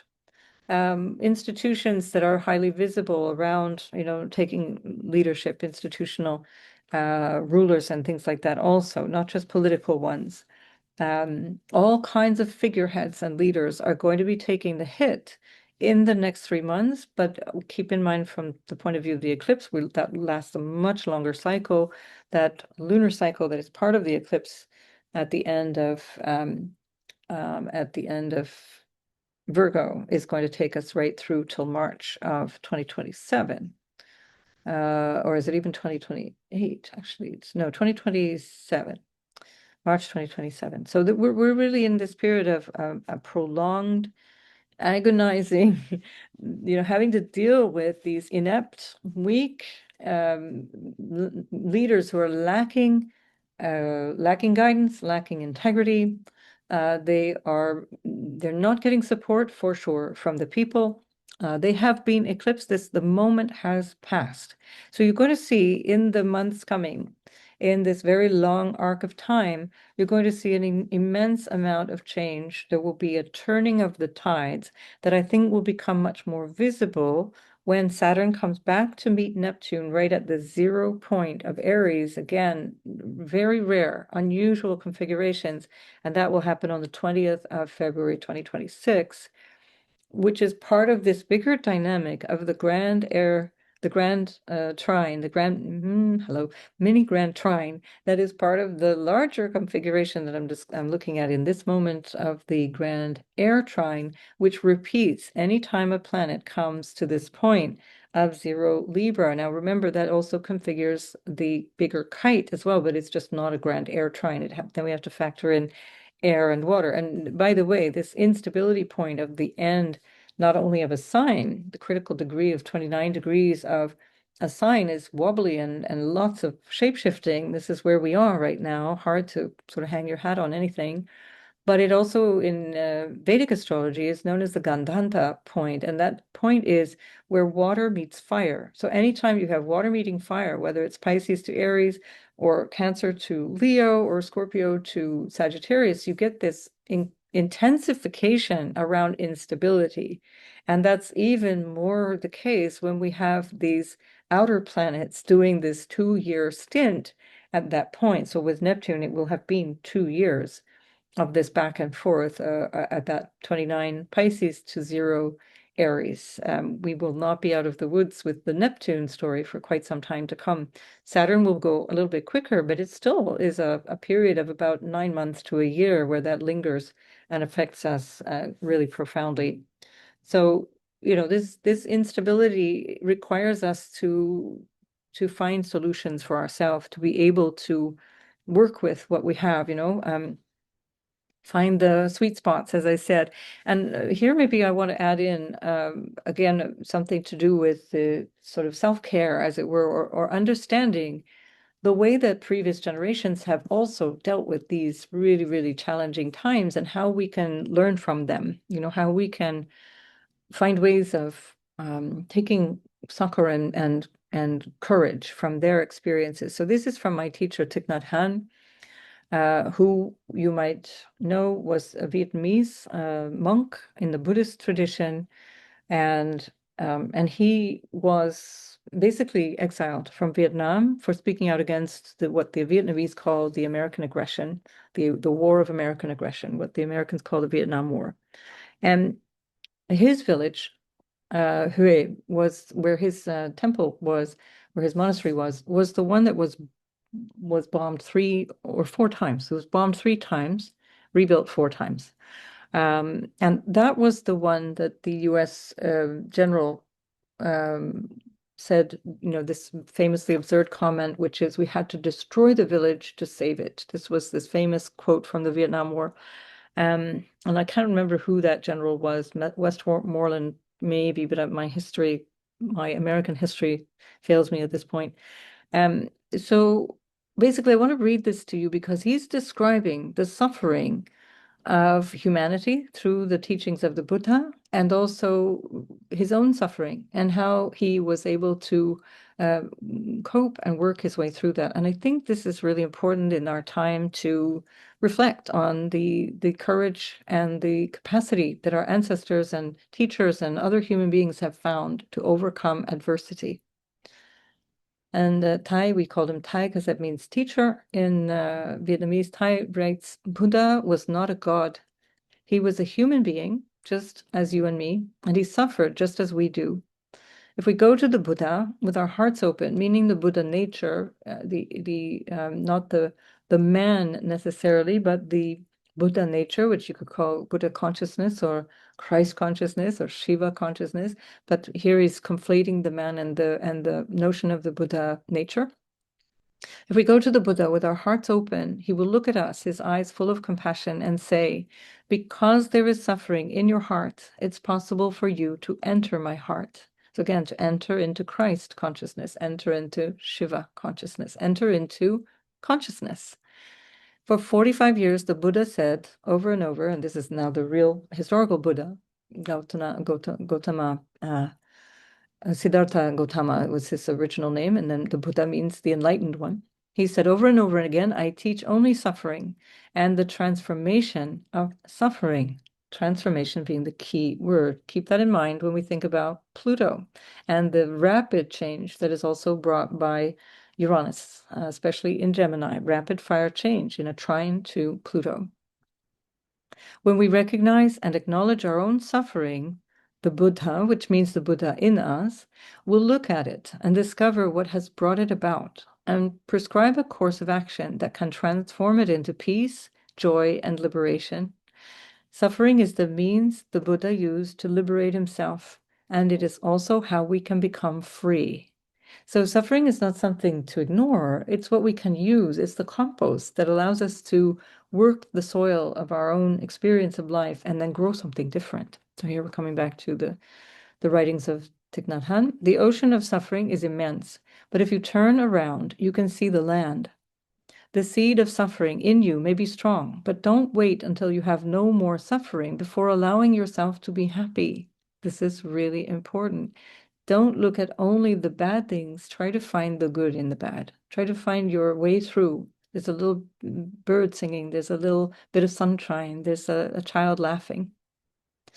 When one tree in the garden is sick, you have to care for it, but don't overlook the healthy trees. Even with pain in your heart, you can enjoy the many wonders of life, beautiful sunsets, smiles of a child, flowers and trees. To suffer is not enough. Please don't be imprisoned by your suffering.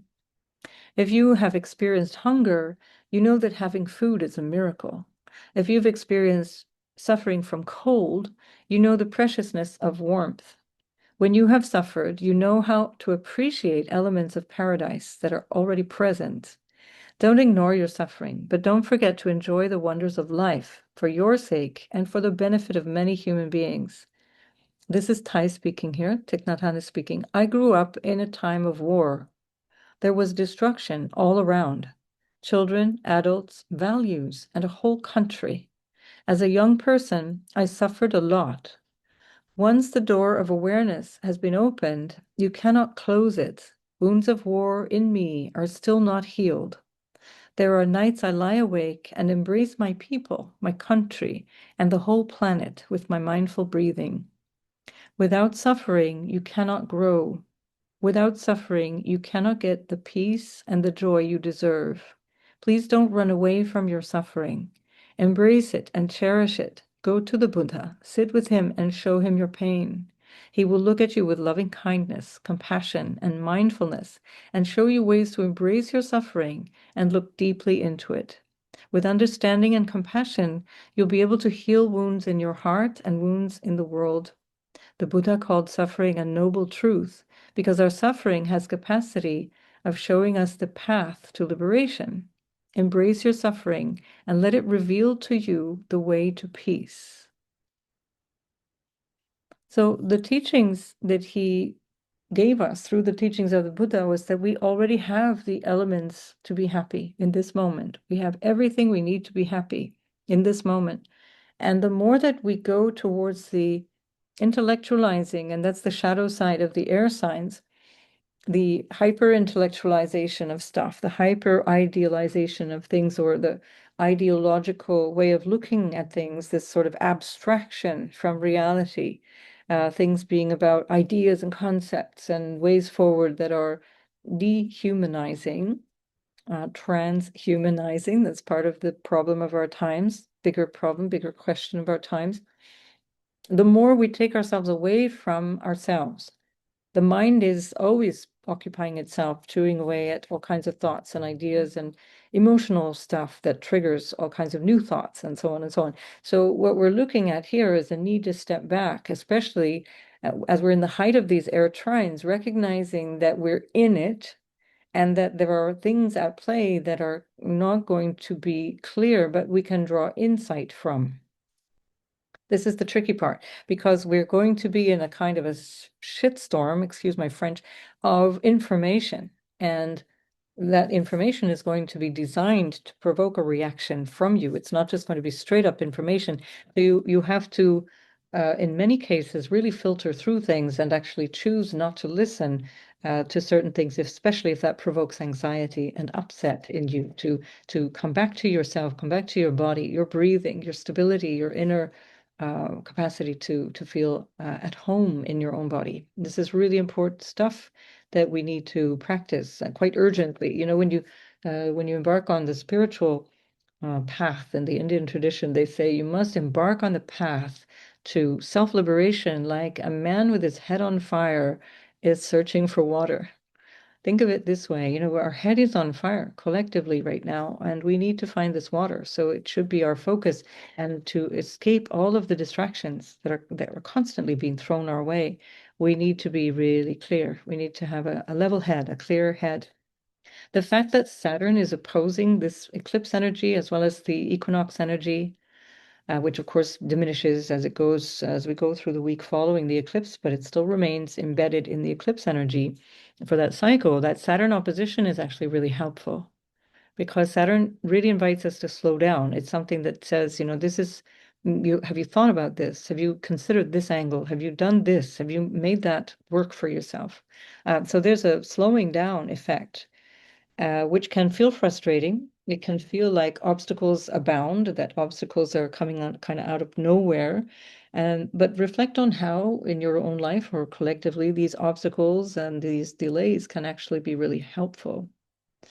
So this is that when I was talking about the oppositions that are coming from now, as I'm speaking to you today on the 18th of September and going forward in time, this is a week full of challenge and opposition and obstacles and change and instability and energetic shifts with all these planets changing signs, all in the very, very brief moment of time.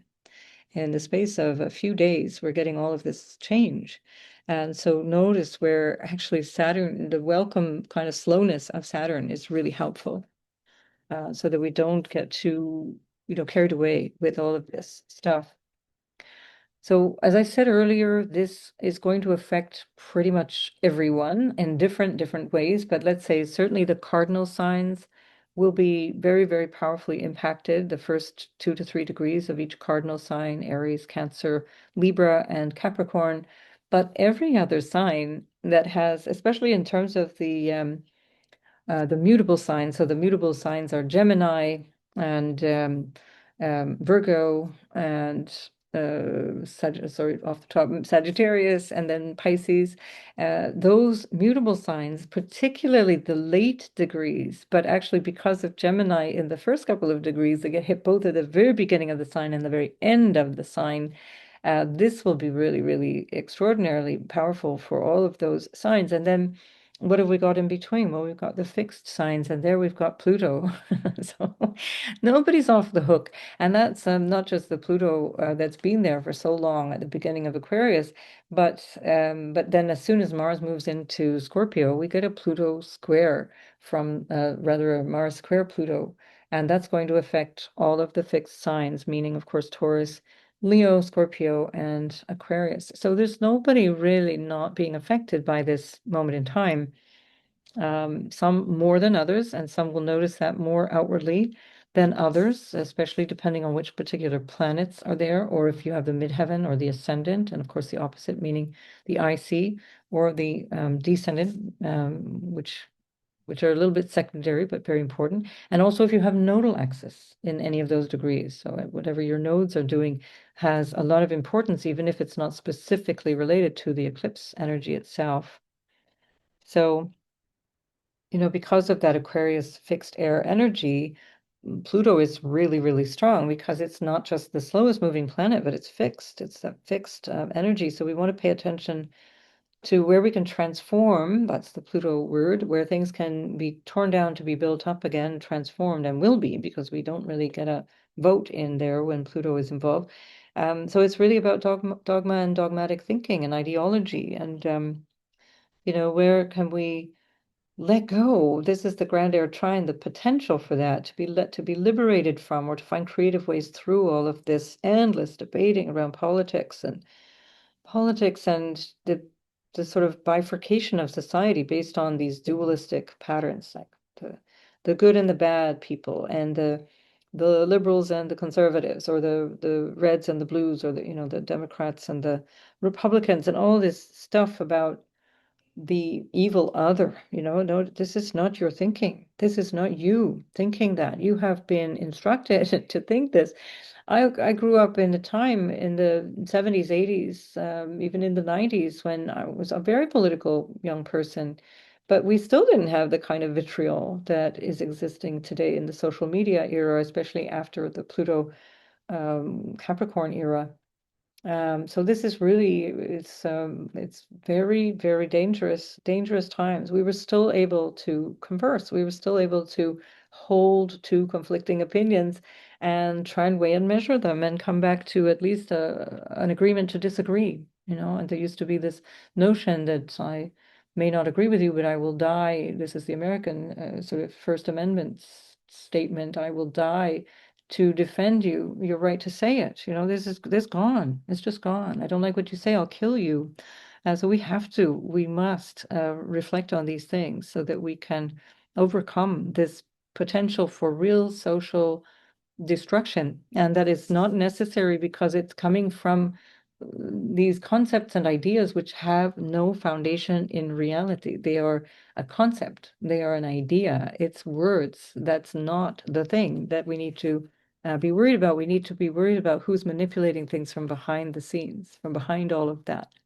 So even though a grand air trine, and especially this kite, has this potential for really elevating the situation, really lifting things up, there are a lot of pitfalls here. And one of them is that the grand air trine, or any grand trine, trine is really supportive, but that flowiness, especially with a grand trine, it can breed complacency.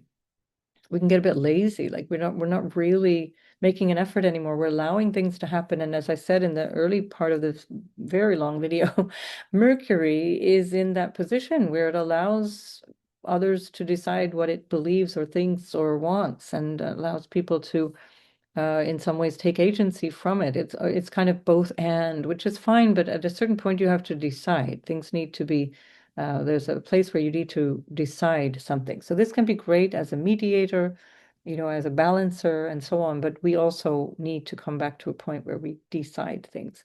And that will be where Mercury then later on in October, November moves into Scorpio, and it's going to prepare its movement in retrograde between early Sagittarius and back into late Scorpio. So it'll conjoin Mars twice as it's going through that retrograde cycle. So that's not necessarily pleasant, but at least it will be clarifying. So we're looking at a more clarifying couple of months ahead, but we want to be clear what we're clarifying as well.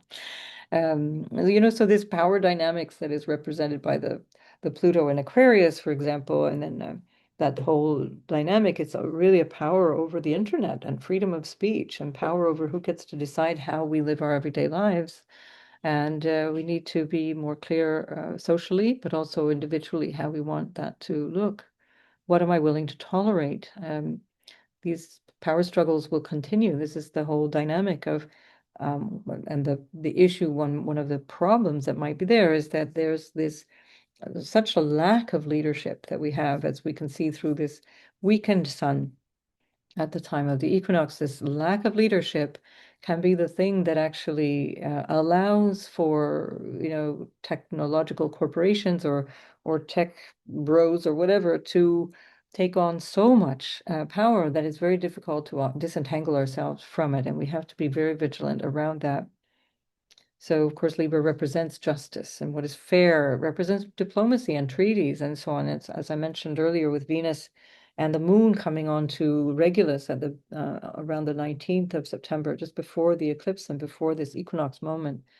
That's a significant positive opportunity. It's an opportunity for things to change, especially as that's in a square to Uranus. So it can be very surprising. It's like, oh, wow, never thought that would happen. Never thought that that could be the way forward.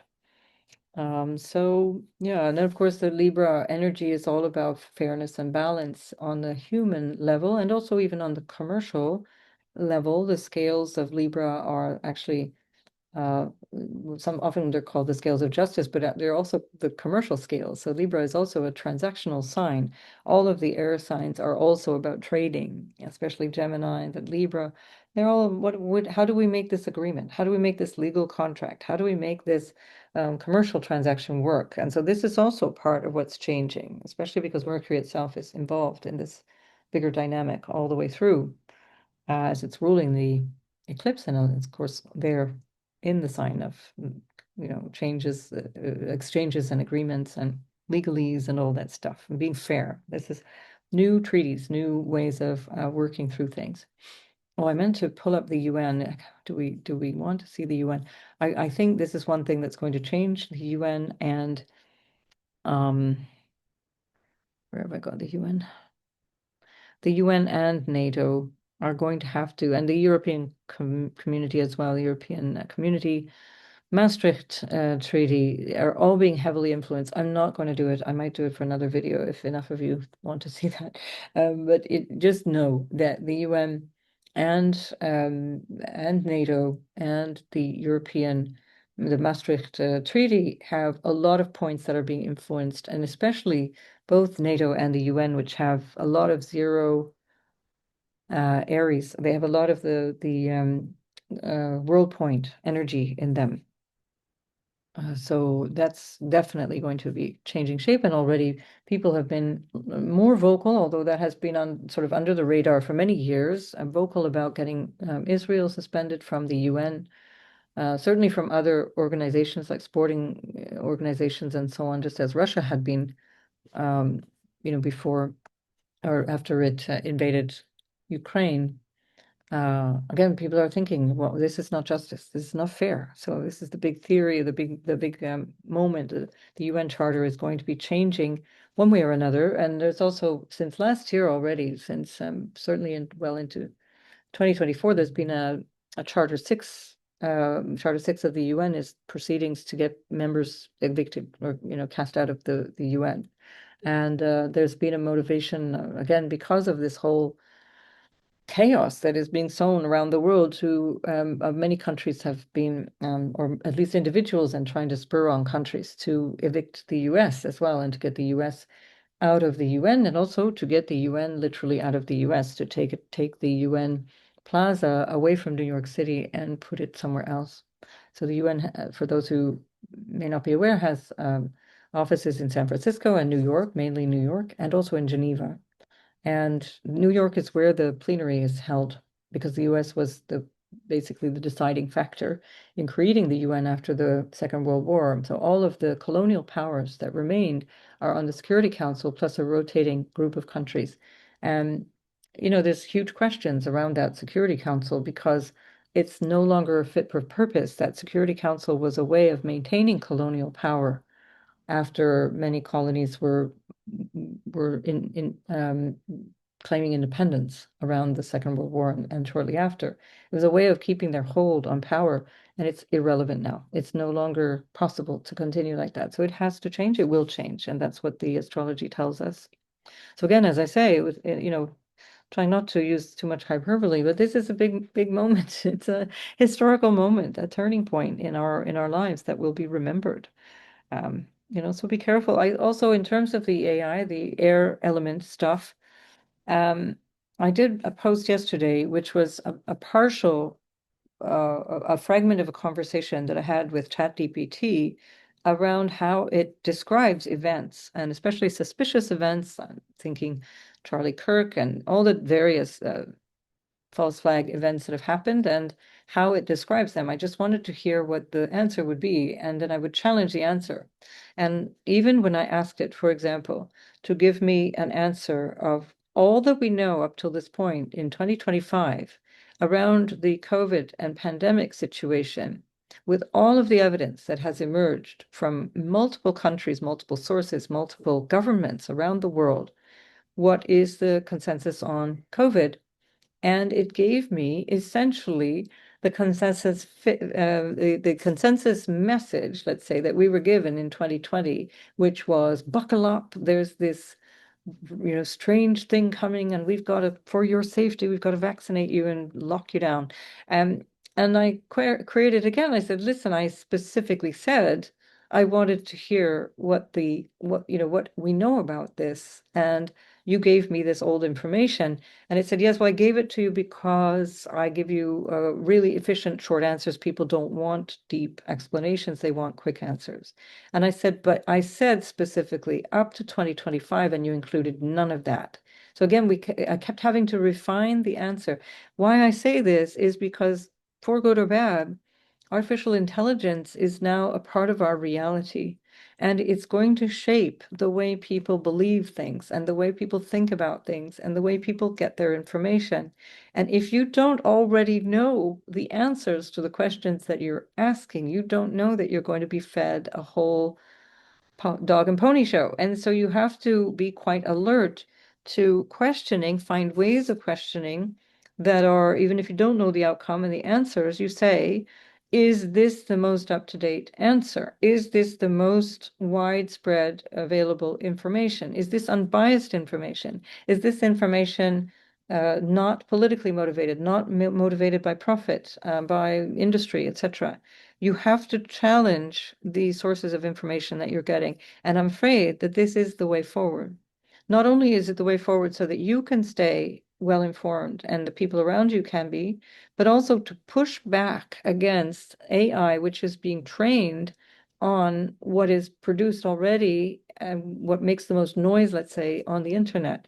And so you have to push back against the narrative because so many voices of reason and so many voices which have been proved again and again and again to be right around so-called conspiracy theories have been shown to be Correct. But after the collateral damage of having their reputations smeared, having their incomes stolen from them, having them discredited in the eyes of their peers and even their professional credentials removed. So we're in a relatively vulnerable, dangerous time that we are still able to shape.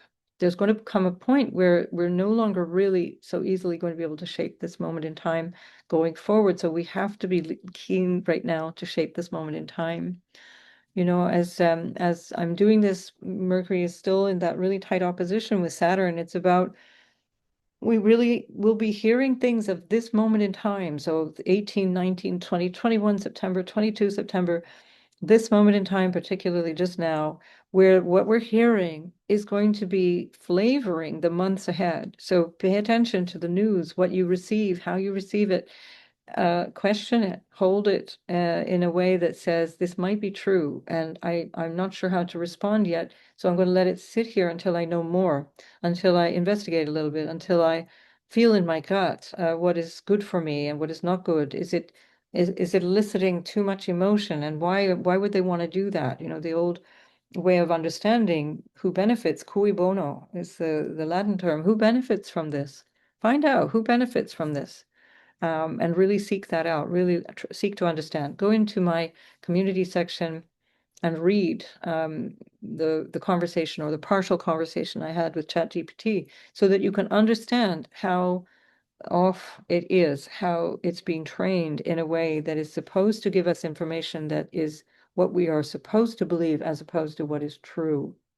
Um, Right, I've done quite a lot of rambling here. It's maybe the the grand Air Trine that has me chatting and chatting and chatting away. I'm just checking my notes here so I can wrap this section up and get on to the next one, which is really the probably the juice that everybody's looking for, which is the sign by sign.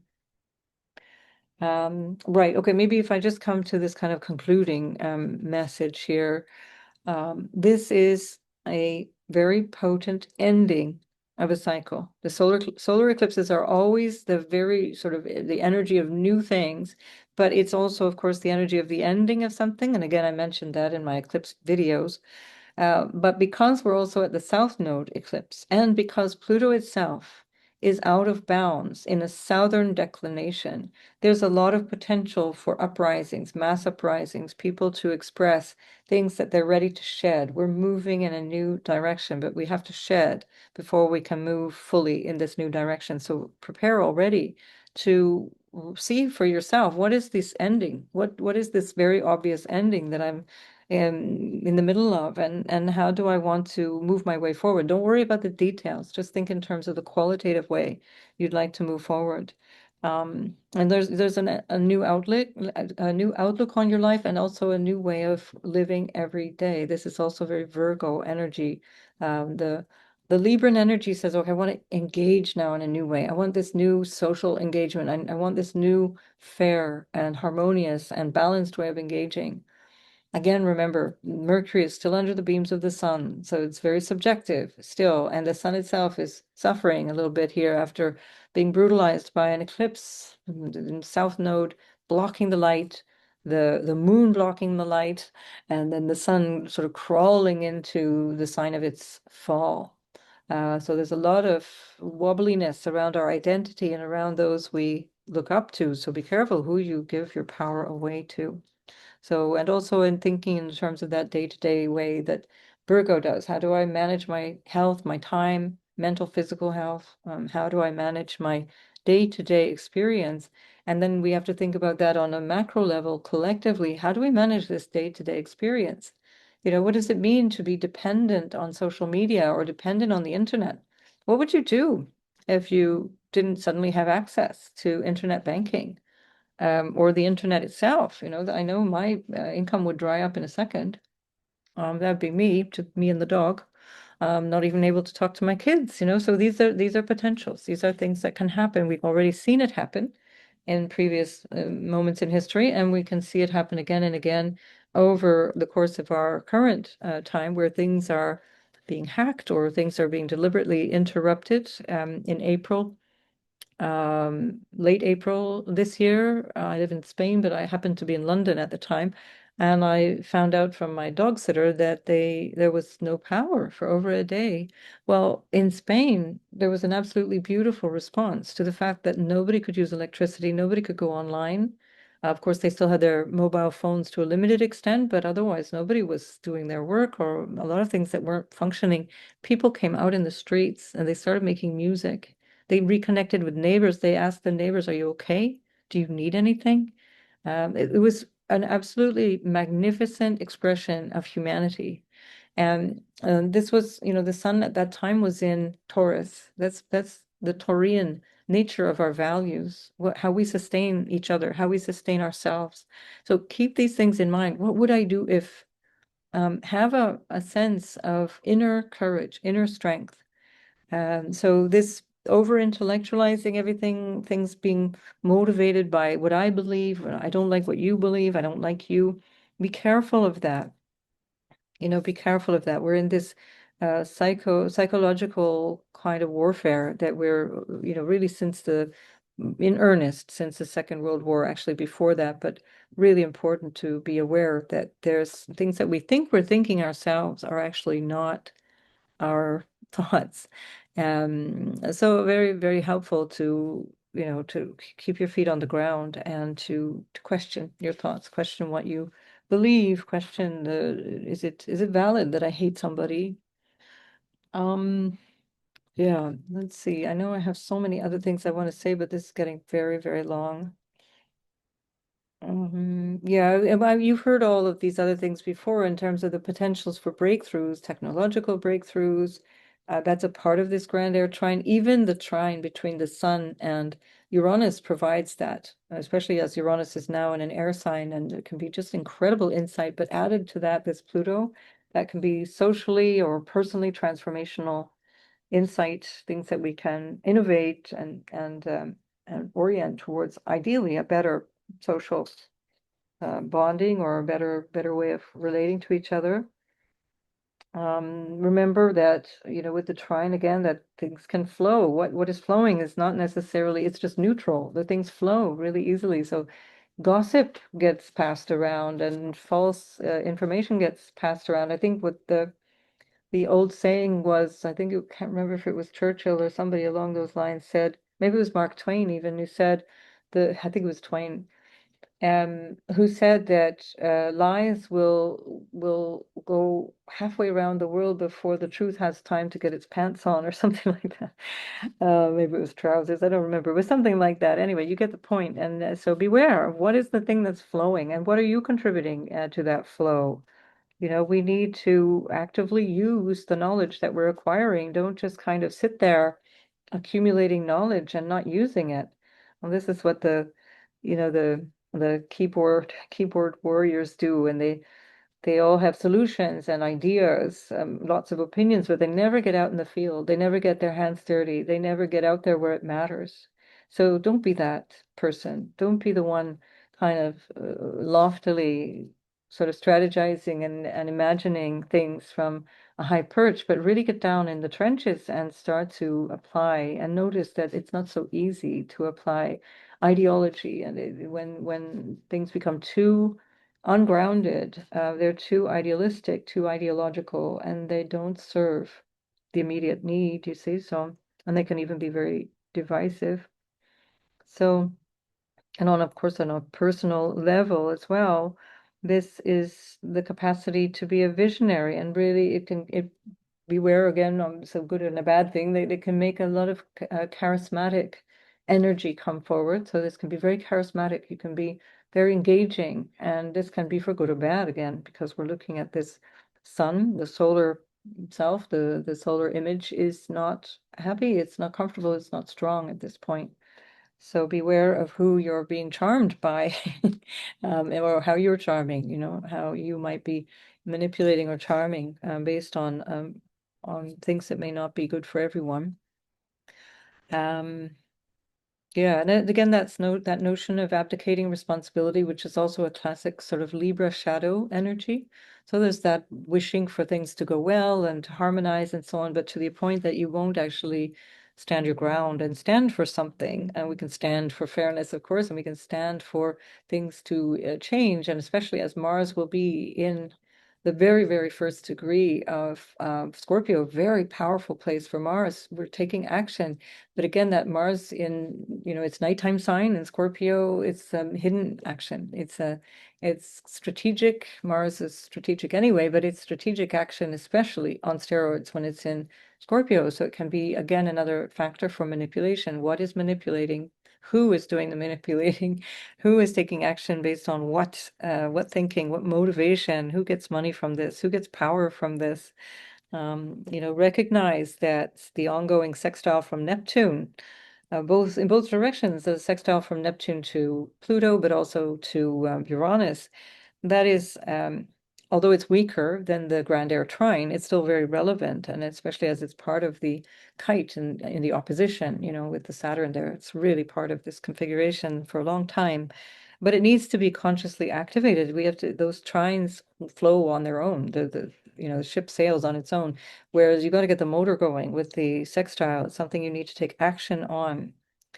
And so it's weaker, and therefore it needs to be more handled, let's say, with care, or something needs to motivate you to do that. And maybe that Mars Scorpio motivation is part of that. So beware also that this is, again, I'm saying beware so many times, that it's really important. The mind is a tricky thing. It's such a BS artist. So you really have to be cautious when we're talking about all this air element and all of this instability around us.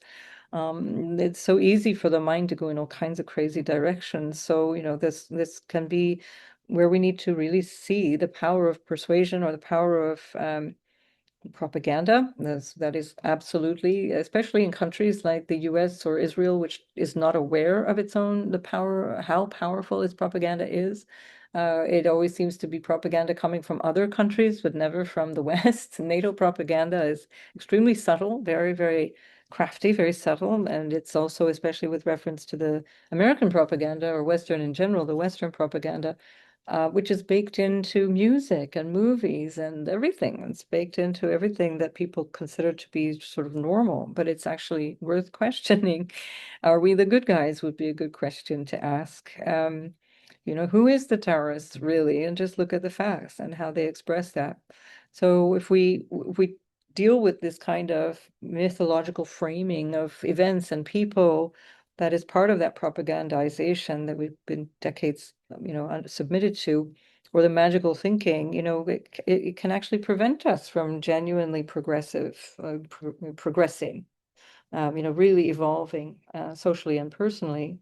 So are you waiting for some spacecraft, or some comets to come and save you from something, or save us on Earth? Is it going to magically resolve all of this stuff and we're waiting for this comet?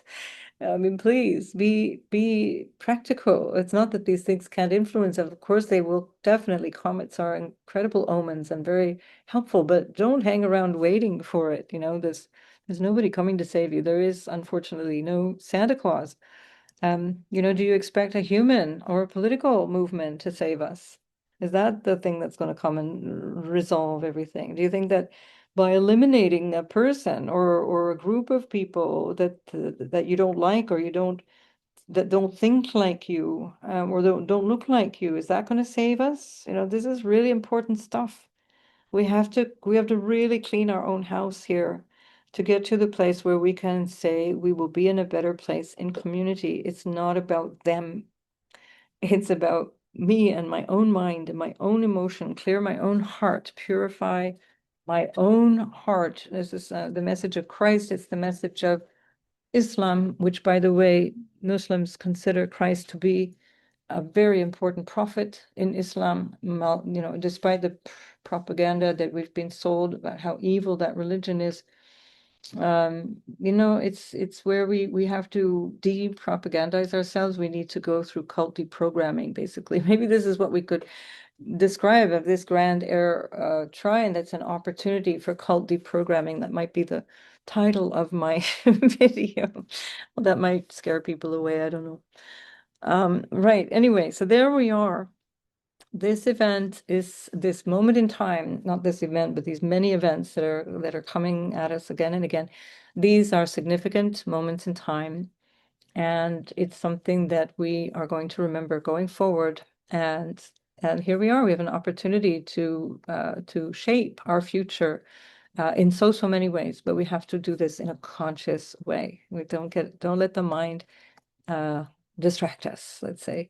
I'm just going to simplify the chart here. I'm just taking a few things away from the chart. So as I go through it, I think we've got it a little bit clearer here.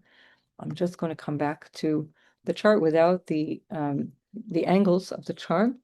And I'm going to go sign by sign, and very conveniently, the Libra Equinox has an Aries rising, so I don't even need to move the chart. So we're going to start with Aries, Sun, Moon, and Ascendant, as always, and do listen to all three, because you are composed of far more than just your ascendant. And the Sun is your solar identity. You know, the Sun is your self, your sense of self.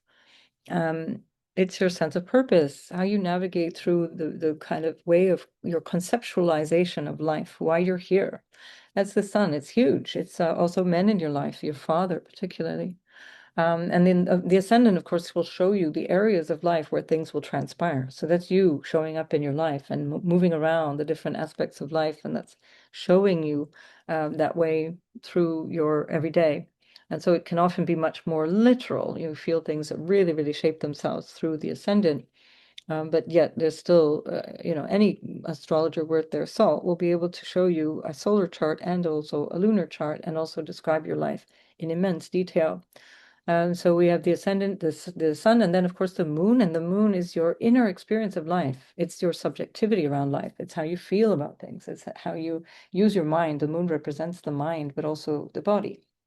So it's very related to how you navigate life, but from the inner experience, more intimate inner experience of, perhaps also more linked to your personality, how you relate to people, how you work emotionally through people, or intellectually, or not so much intellectually, that's more Mercury, but in terms of how you use your mind and engage with other people. Um, so all of that to say, listen to all three. And now for Aries, Sun, Moon, and Ascendant sign, this equinox energy with the grand Air Trine is very personal to you, because the tip of the kite that is involved is really at the very beginning of your sign, and Saturn is at the very end of the zodiac, just behind your first house. And so there's something that is really going to affect your relational dynamic.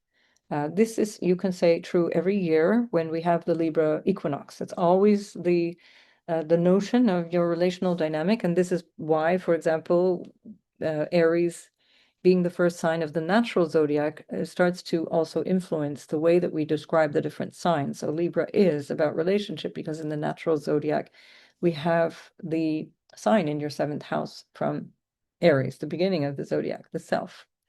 And so this is the theme every year, but now we can say this is, and I'm sorry for this trite way of saying this, is the relationship energy on steroids. This is communication. These three houses that are involved, the third, the seventh, and the 11th, these are very social houses. And they're houses of not only connecting and engaging with people, but they're also how we find and, hopefully we certainly seek for pleasure. They're known as the Kama houses in Indian astrology, in Vedic astrology. And so that's where you are putting a lot of emphasis on change and how that shows up, and the way that you reach out into communication with people, into relationship with people. That also has a determining factor on how you reach out into society and also into your future. So very, very personal to Aries. I would suggest you listen to the general sense, the general introduction of this very, very long video, to hear more about that, because it really does reflect directly on you. And so for more information about the broader dynamic of the Saturn Neptune, you'll hear that in other videos, and certainly for the eclipse energy that was in your sixth house, you'll get that in other videos as well. But in this case here, you're affected personally by someone or some way of relating that is going to be transformed, certainly at the very least over the next 3 months. But because we're in this extended era of this grand air trine, it will also reapply in different ways in 2026, at slightly different degrees and with different planetary movements, but this basic pattern of the grand air trine is very, very strong. So the drive for communication, the drive for participation in society or being in a particular way involved in relationship in some way. That can be, of course, business partnerships as well. This is part of your overall growth curve for the next 3 months. And then for the rest, it's an extended period of change, of course, that we've spoken about at length. So good luck with that, then, Aries, and I'll see you in the next video. Oops, sorry. We don't want that. We want to go forward a date. Oh, yeah, I see why. Why won't you let me go? Okay, no, I don't want to go a day either way, so I want to go an hour, so that's why.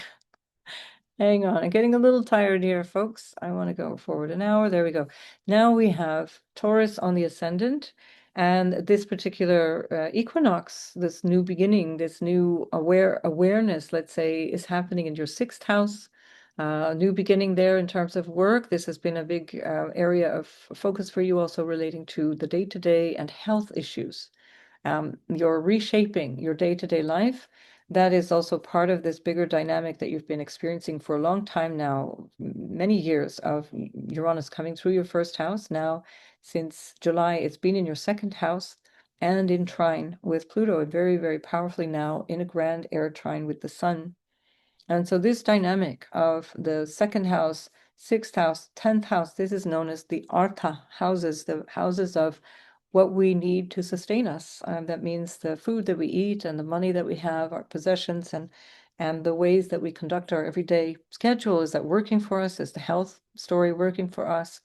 And then, of course, the 10th house, how we contribute all of that outwardly in society, that all of that sustains us, the approbation we get from society and the reputation that we have and so on. So all of this is changing and in a way that is quite harmonized. So you can take action on this based on what you really need to achieve here at that solar point in the 6th house, and recognizing that there may be some obstacles to that with the Neptune Saturn in opposition to this new shift. The Saturn is kind of coming back to something you already knew, probably around the time of your birthday, in terms of April, May, when Saturn was at this point already. So you're coming back to something you already kind of knew, April, May, and think about this in terms of how you are trying to grapple with this new way of showing up every day. That might be about a new job. But the Saturn there in the 11th house has to do with your vision for your future, with friends and the groups that you spend time with or networks that you spend time with. And it also is about the gains that you might make from your career, particularly so because Saturn is ruling your 10th house, and that's where we find Pluto. So gains from what you do, or the impact of society on you as well, impact of parents, impact of society, or your role as a parent as well, which can be part of this bigger story as we're looking at issues around Venus South Node in the 5th house as well, something changing there around children, your relationship to that dynamic. And Venus is your ruler, so very important in this story, and Jupiter in the house of the neighborhood and the neighbors and the extended family as well, which is also ruling that Saturn there. So lots and lots of change. I would definitely, for Taurus, take your health seriously, not because you necessarily are ill, but because this seems to be the main focal point at this time. And it's, if we're in the northern hemisphere, we're moving towards the weakening of the sun. This is again the symbolism here, and the sun represents constitutional health, our constitution and our robustness. And for many Taurians, that's actually not a big deal. However, just the symbolism of this says, take care of your health, find a better balance and harmony in your day-to-day life, and not to worry about it. But perhaps that requires a change here. For example, a change in your eating habits, change in the dynamic around food. This is supported by changing your values or your way of relating to money, maybe working less, less anxiety or tension around money. And that will support your overall health. So again, there's no cause for alarm. If there's no health issue, this is just for those who might need to reflect on that, or that you want to take good care of yourself, do lots of TLC in the months ahead to get you through the winter in a really healthy state as well. All right, Taurus, see you in the next video. So Gemini, you're of course in the thick of this because you've got Uranus in your sign, and this is a big signature for our social change that we're in the midst of, and you are thrown into the deep end. And so, especially if you have up to about 3 degrees of Gemini, so the early Gemini, this is going to affect you quite powerfully. And that's in a way is very, very supportive because it's part of your growth and personal change, which is the Uranus going through your first house and changing things in a way that can be quite literal, like how you show up and the way you dress and your overall appearance. The first house is like your appearance. It's where the sun rises, and it's like, here I am. And you're changing all of that, or changing the way that you feel you want to do your career or relationship energy or whatever. All of that is part of this bigger dynamic of 7 years ahead. But at the moment, it also is quite supportive of you when the sun is there with your ruler.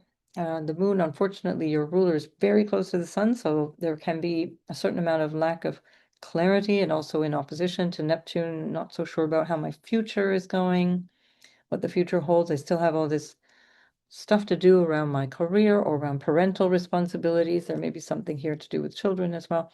But it's basically, by and large, really good for you because it's elementally trining. So trines are always in the same element, supportive of you, it's familiar energy for you.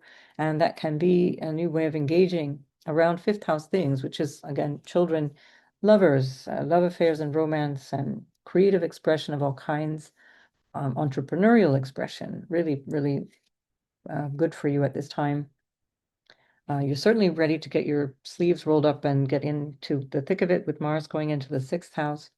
A very, very dynamic energy to have there, lots of effort and capacity when Mars goes in the sixth house, especially as it's in its own sign for you. Yeah, it's just that Mercury is under the beams, and Venus herself is 12 houses away, so not entirely thrilled with where she is, a bit dissatisfied. So you might find that there's some kind of dissatisfaction. You kind of feel like, I'm not very happy. I need to find this new way to find happiness, to find the place. What I was reading from Thich Nhat Hanh earlier is really about finding the joy even in the midst of difficulty, finding the happiness, finding happiness for no reason, not looking for, I need this to feel happy, but recognizing that happiness is a choice that is also an intellectual one, and that nourishes the heart through the decision to be happy and to find the ways and means. So the fifth house is how you express your happiness, and through hobbies, maybe through sports and all of those kinds of things. And the fourth house is where you recognize what you need to be happy. And where the south node is there, you're recognizing something's got to go. I need something else now. I need a new vision for myself or a new role in the world. I need a new something out in the world, a new way of, a new personal ambition. That would be another way of seeing the 10th house, a new personal ambition where Saturn and the North Node have been trying to carve out something solid. So this is all very much related in a very supportive way. I want to emphasize again. Pluto, of course, up there for the last 2 years already, trining you now, really importantly in that sextile. Retroactively now, we're looking back in time, we're looking backwards at all of these outer planets being retrograde and seeing, okay, now this is what I realize I don't want. Now that will help me to prepare for moving forward into what I do want. All right. So good luck with all that, and I'll see you in the next video. Cancer, this is happening in a very important part of your chart because it's also angular. The fourth house is where the Libra Equinox is happening. It does every year around this time. And of course, that means it's in opposition to Saturn in your ninth and Neptune in your 10th. So what is changing is how you're showing up out in the world in quite a dramatic way. Pluto, of course, has been for the last couple of years in your eighth house, so lots of excavation of your mental, psychological nature, of things that might have been behind the scenes around family or intimate relationships, issues of money, shared resources, occult issues as well, working with the occult, learning through the occult. obviously like astrology and things like that. And especially because now Uranus is in your 12th, well, this is where the grand Earth trine is happening. These are, this particular area is the moksha houses. These are the houses of so-called liberation or moksha, where we are liberating ourselves from what? From the material realm, from a recognition that life is temporal, that all these things come to an end. It's not permanent. And so the permanent focus, or the self that we can focus on, is the spiritual aspects of life. And so this can actually be quite helpful in finding a new grounding for your spiritual way of relating to your life. This can be quite literal, finding new ways of living, a new property, new home, a new relationship to your mother, a new dynamic around the life of your mother. That's certainly my case. And I know many other cancers that are going through this, but that's, of course, anecdotal. It's not true for all of you. But something also that will have you feeling a new sense of security. And again, we're looking at something that is in the grand air trine. So there's a flowing that comes through that. Eighth house is the house of what you inherit, both in terms of the traits of the family, but also potentially money from the family. And the 12th house is the house of loss and letting go and final endings. Fourth house, eighth house, and 12th house all represent endings of some kind. So this is also a really dramatic time for endings for Cancer, Sun, Moon, and Rising. But because you've got Jupiter there, it actually is really very supported, and you have a very strong vision with Jupiter from the first ruling the ninth. Very strong vision for your sense of what you're here for, what your purpose is. And that is hearkening back also to what you were already dealing with in terms of Saturn in the spring, April, May. Jupiter also rules your sixth house of work, so this can be a new vision for your work and how you manage that. And the Neptune in the 10th, still not entirely clear the way forward, but that will clarify itself. So not so bad at all. I'm just going to pause the video here before I keep moving on because my dog wants to go outside. So you'll appreciate that, Cancer. I'll see you in the next video.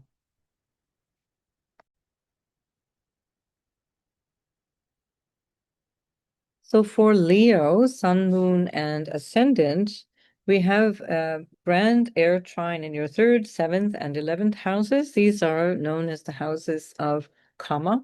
In the Indian astrology, that's the pleasure houses, the houses where we reach out to others. We relate to others through these 3, 7, and 11 dynamics. And so the 3rd house is about siblings and extended family and communications with neighbors and people around you and the surroundings, basically. Your sun is now there. So, of course, always very significant for Leo, wherever the sun is going. It's kind of like your ambassador moving around through the chart. And here we have the sun in a relatively weak spot. So this can be where you feel a little bit at a disadvantage or not really sure how you want to engage, a little bit hesitant or ambivalent around engaging in terms of conversations or contracts and dynamics of exchanges of all kinds with people. Even if you're teaching, for example, or learning something, there may be something that you're on the precipice of, but not entirely sure about yet. I would suggest at the very least that you wait a week or even 10 days or longer after the equinox time, so that we're looking towards the end of September, beginning of October, before you really commit to anything, because the 3rd house has there's a consequence for the sun in the 3rd house. It's not a really helpful, positive place for the sun, and especially because also it's in Libra, where it's in its fall. So there's a number of factors that mean that you don't have all the details. You don't have everything you need to know at this point. And so just hold your horses if you don't need to take action. Better to be safe than sorry. Again, if you just have to get on with your life, get on with your life. It's fine as well. But there may be something to do with waiting for support or waiting for more information around money that might have something to do with this. Venus is in your 2nd house. She's not entirely enthused at this time. She's not in her comfort zone, let's say. She's 12 houses away from the sign that she rules. She's ruling the sun at the moment with Mercury under the beams and the moon there in its joy, actually, in the 3rd house. But what that can also represent is quite a lot of overthinking. So beware and listen to the very long introduction about the risks of overthinking and seeing how this actually can be remedied, let's say, when the moon moves on a little bit. Let's say at the very least the day after, 24th, sort of, certainly a week or two later would be even better. All right, so we've got a trine that is building from the 3rd to Pluto in your 7th, which is already for 2 years now changing your relational dynamics and your way of relating to people. And then now we have Uranus since July in your 11th house. And now we've got this grand air trine that's coming up here. And that grand air trine is combining to create a whole lot of social interaction, activity, and you'll need to find a new way through this, maybe a new way of conversing, a new way of connecting with people, maybe new people altogether. There's a desire for change. It's necessary. With Pluto going through the 7th, it's absolutely necessary.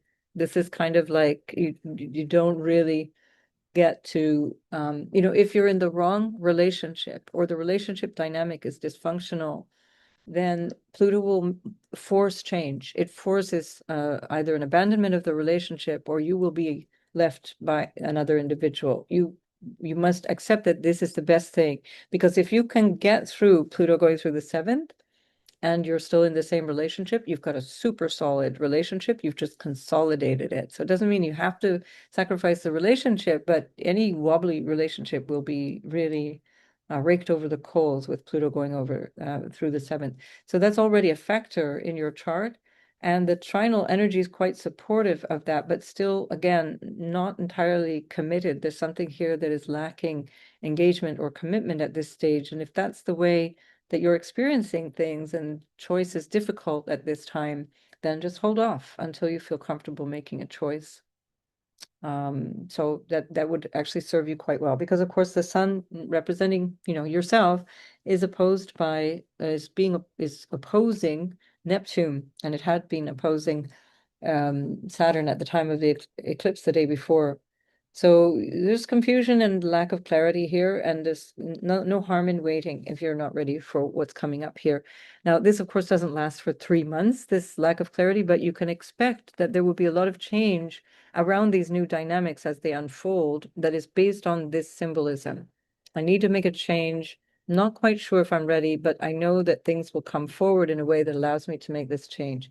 And just know that it'll improve the quality of your relationship dynamic immensely to make these changes, and which might include, by the way, literally, how do I say what I need to say? How do I communicate? Am I clear how I communicate? Am I speaking with clarity, or am I listening also? Am I able to listen? That can be something that you want to think about. All right, so good luck with that, Leo. I'll see you in the next video. Virgo, this is happening in your 2nd house of money and family and what supports you overall in terms of your diet and lifestyle, in terms of your food intake and whatever you ingest, of all kinds of descriptions. And then the 2nd house is your earnings and income, possessions, and all these different things. So there's something here that feels just ever so slightly unstable, that might be changing. So again, it's instability that allows for change. I think there's that old saying that in Chinese symbols, the word for crisis means change and opportunity, or something like that. Sorry to all my Chinese listeners. Somebody out there knows. So this is the opportunity for change, and it's coming through work. It's coming through your day-to-day habits. It's somehow not clear. Your ruler here is under the beams of the sun, so you're still maybe needing more information. Doesn't matter. You'll get the information. You'll get the clarity as we go through this. But this is the theme of this 3-month cycle. And the grand air trine is, again, a bigger theme overall, but especially as it's involving the sun here, a really big theme for the autumn going into December.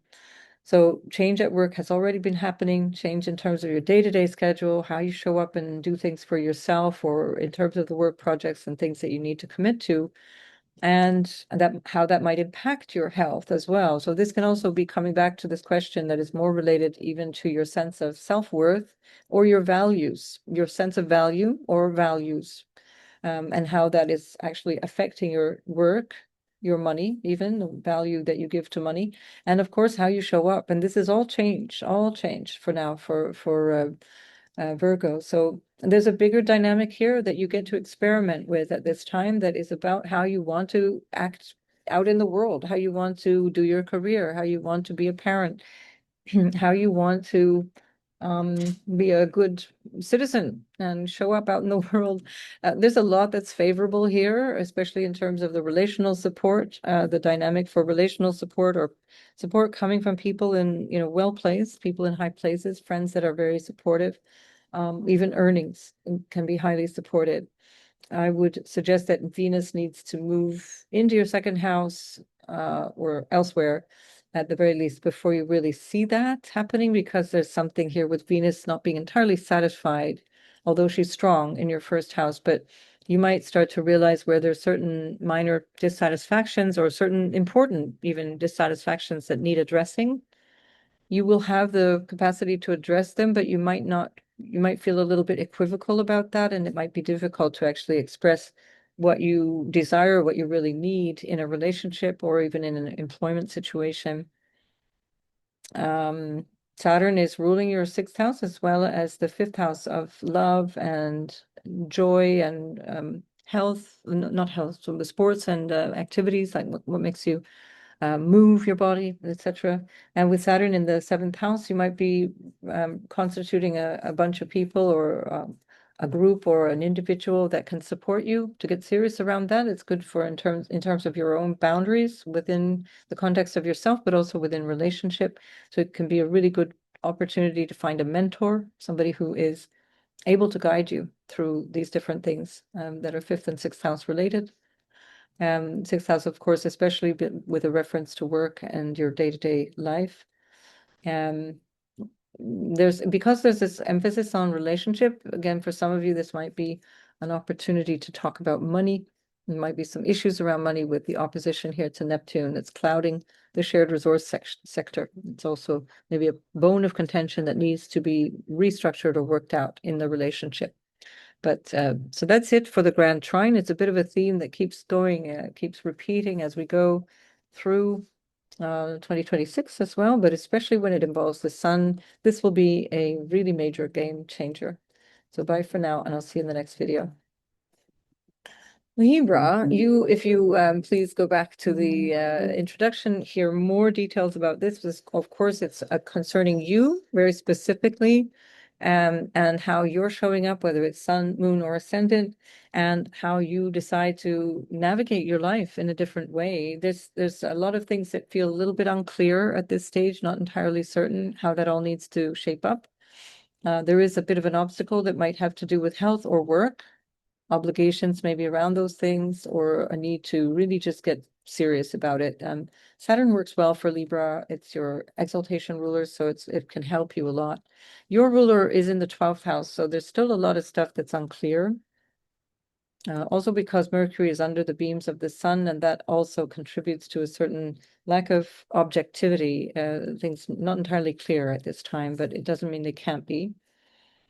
And of course, the Neptune here in the seventh can be, again, a dynamic around relationships, or maybe it's with reference to work and work colleagues, something to do with that, or employment status, or if you work with clients, for example, something to do with that, and how you need to show up in that area, or who you want there. And here could be a really good way of understanding this, especially as Neptune often represents overgiving.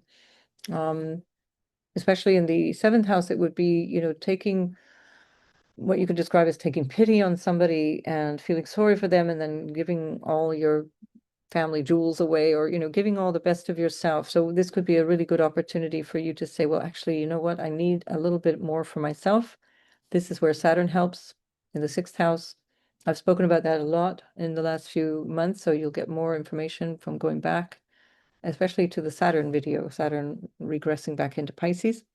And then, of course, you've got this really supportive trine of Pluto and Uranus from the 5th and the 9th. These are the Dharma houses. This is what am I doing? What is my purpose? So this can also be a really great time for being inspired around your purpose. It's insight, it's inspirational, it's an opportunity to see yourself and the way that you're acting in the world. With Venus in the 12th house, that can put you in place of connections with people behind the scenes, in a literal relationship, like a one-on-one relationship that may not be, for whatever reason, good or bad, something you can expose at this time. Or in the dynamic of working with people from far away lands, or online.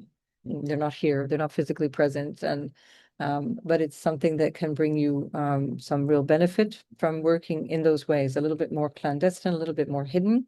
Mars is in your second house, so there's a lot of focus on money at this time, or at least personal security, and it's activated because Mars is really strong in your second house for Libra, and it's squaring Pluto, and that Mars squaring Pluto is also suggesting that the way that you want to feel more security is through changing the way that you show up. And part of this grand air trine will be supported by what might feel initially like tension around money, but actually can be really helpful.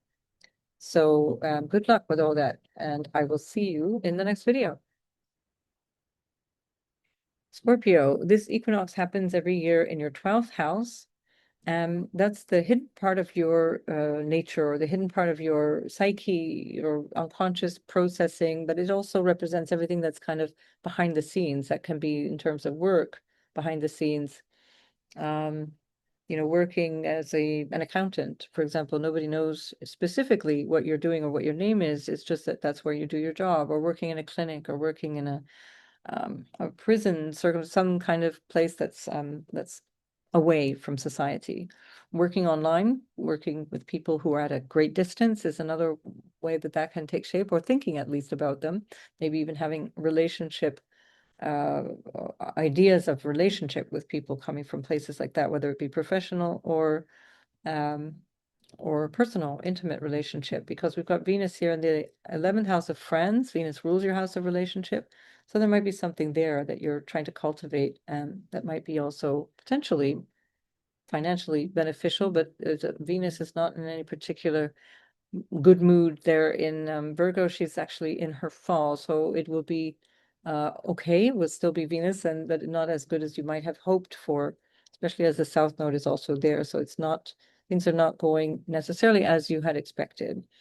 Where we do find lots of connection and support is in the Grand Air Trine, and that is in the moksha houses. So you have the 4th, the 8th, and the 12th. All of these have to do with a restructuring around your inner life, your experience of this material realm, your psychological self, your psychological nature, and also with reference to your family in all different dynamics, intimacy, family of origin, the family you've created, all the dynamics around your ancestral relationships as well, and maybe finding insights there that actually will really contribute to you understanding yourself better, moving forward in life. Neptune is in the 6th, so beware of overworking. Beware of undermining yourself. This is also part of the 12th house. It's the self-undoing. If you're not speaking up and you're not saying things clearly, if you're not addressing issues around your relationship, around your needs, around your desire for something to be more balanced and fair, or even with reference to yourself, how you're feeling. Am I being honest about how I feel? This would be very important right now to restructure that, work on that, especially as the Neptune Saturn is opposing this, and also with the Pluto in the 4th and the Uranus in the 8th. There's a whole lot going on behind the scenes. But the thing is, Scorpio, you don't like to divulge what's going on, and you like to kind of keep a cool, calm demeanor, and people will not necessarily know if you need a bit of help. And so if you do need help, ask for help. There will be people there to give it to you. That's where the Venus can come in really handy, and where the Saturn Neptune in the 6th house can help bring you solutions to whatever might be going on, if it's a health issue or a mental health issue, or even an emotional, psychological one that might be related to early childhood. There's a lot of insight here, and it can also be really purely spiritual insight, that you're really getting some real clarity, even potential kind of powers to understand things, or real that will depend on your natal chart, but a capacity to really intuit or understand things in a way that is very psychic almost. And this is also one of the potentials that is coming from this period of time. If that's something that you're inclined to work towards, then this could be a great time to sit with lots of silence and do this more or less on your own. You've got Mars in the 1st house. squaring this Pluto in the fourth. So not so much in a group setting, unless it's a group that you already know and you've bonded with, but sit with yourself and sit quietly, especially over the eclipse and the equinox, the 2 days there, Sunday, Monday, and listen to what is being whispered to you from those hidden houses of the chart. Okay, see you in the next video. And Sagittarius, this is happening, Sun, Moon, and Rising. Sagittarius, this is happening in your 11th house of the vision for the future. And that is trining the third house and the seventh house. And these houses, 3, 7, 11, are social houses. So a lot of social energy is coming up for you. This has already been underway with Pluto and Uranus already in those houses. And now there's a big trigger of some new thing coming through, either a friend or a person that you meet from an organization that you work for, or a communal project that you're working on, or some kind of network that can also be connected to presenting yourself out in the public on stage. The third house is your skills and talents and what you're bringing. The seventh house is like the people that you might do that with or do it for. And the 11th house is the visibility, it's the stage. Jupiter is in the 8th house. That would be the one reason I would say that that may not be a big stage in terms of a broad publicity around things, because Jupiter is a bit hidden here, and that's your ruler, Jupiter in the 8th. So very good for intimate connections, or being seen in a way that is more intimate, or being seen, let's go with the 8th house as the occult, for example, being seen on the stage to be doing more occult things or psychological things as well. That can be another way that this works for you. Um, and so Pluto in the third is as again I mentioned already, long since been working on your relationship to what is true for you, what is the absolute truth in terms of an objective truth, what is getting to the truth about your early life, your early childhood, your family, your extended family, a change in the relational dynamic around those things, and a change in the way that you relate and communicate with people. It's huge in this way, and it can be very, very promising, very insightful. It's an air trine that really connects you to people. There can be really unusual people, especially for Sagittarius with Uranus going through the seventh. That's already the case, but you might meet people who just light you up and you just can't imagine. I never thought I would be interested in spending time with this person. And you also have Neptune and Saturn moving into your house of love. And so that's part of the journey that this is shaping up as well. So that may have also been a factor here, or may be a factor going forward, where there's a certain amount of romance. I would be a little bit wary if this is a new romance, simply because Mercury is under the beams of the sun. Mercury rules your seventh house of relationship. The sun itself is not in super strong dignity, and it's opposing Neptune. So there's a lot of things that you might miss, a lot of red flags that you might miss. Beware of jumping in too soon.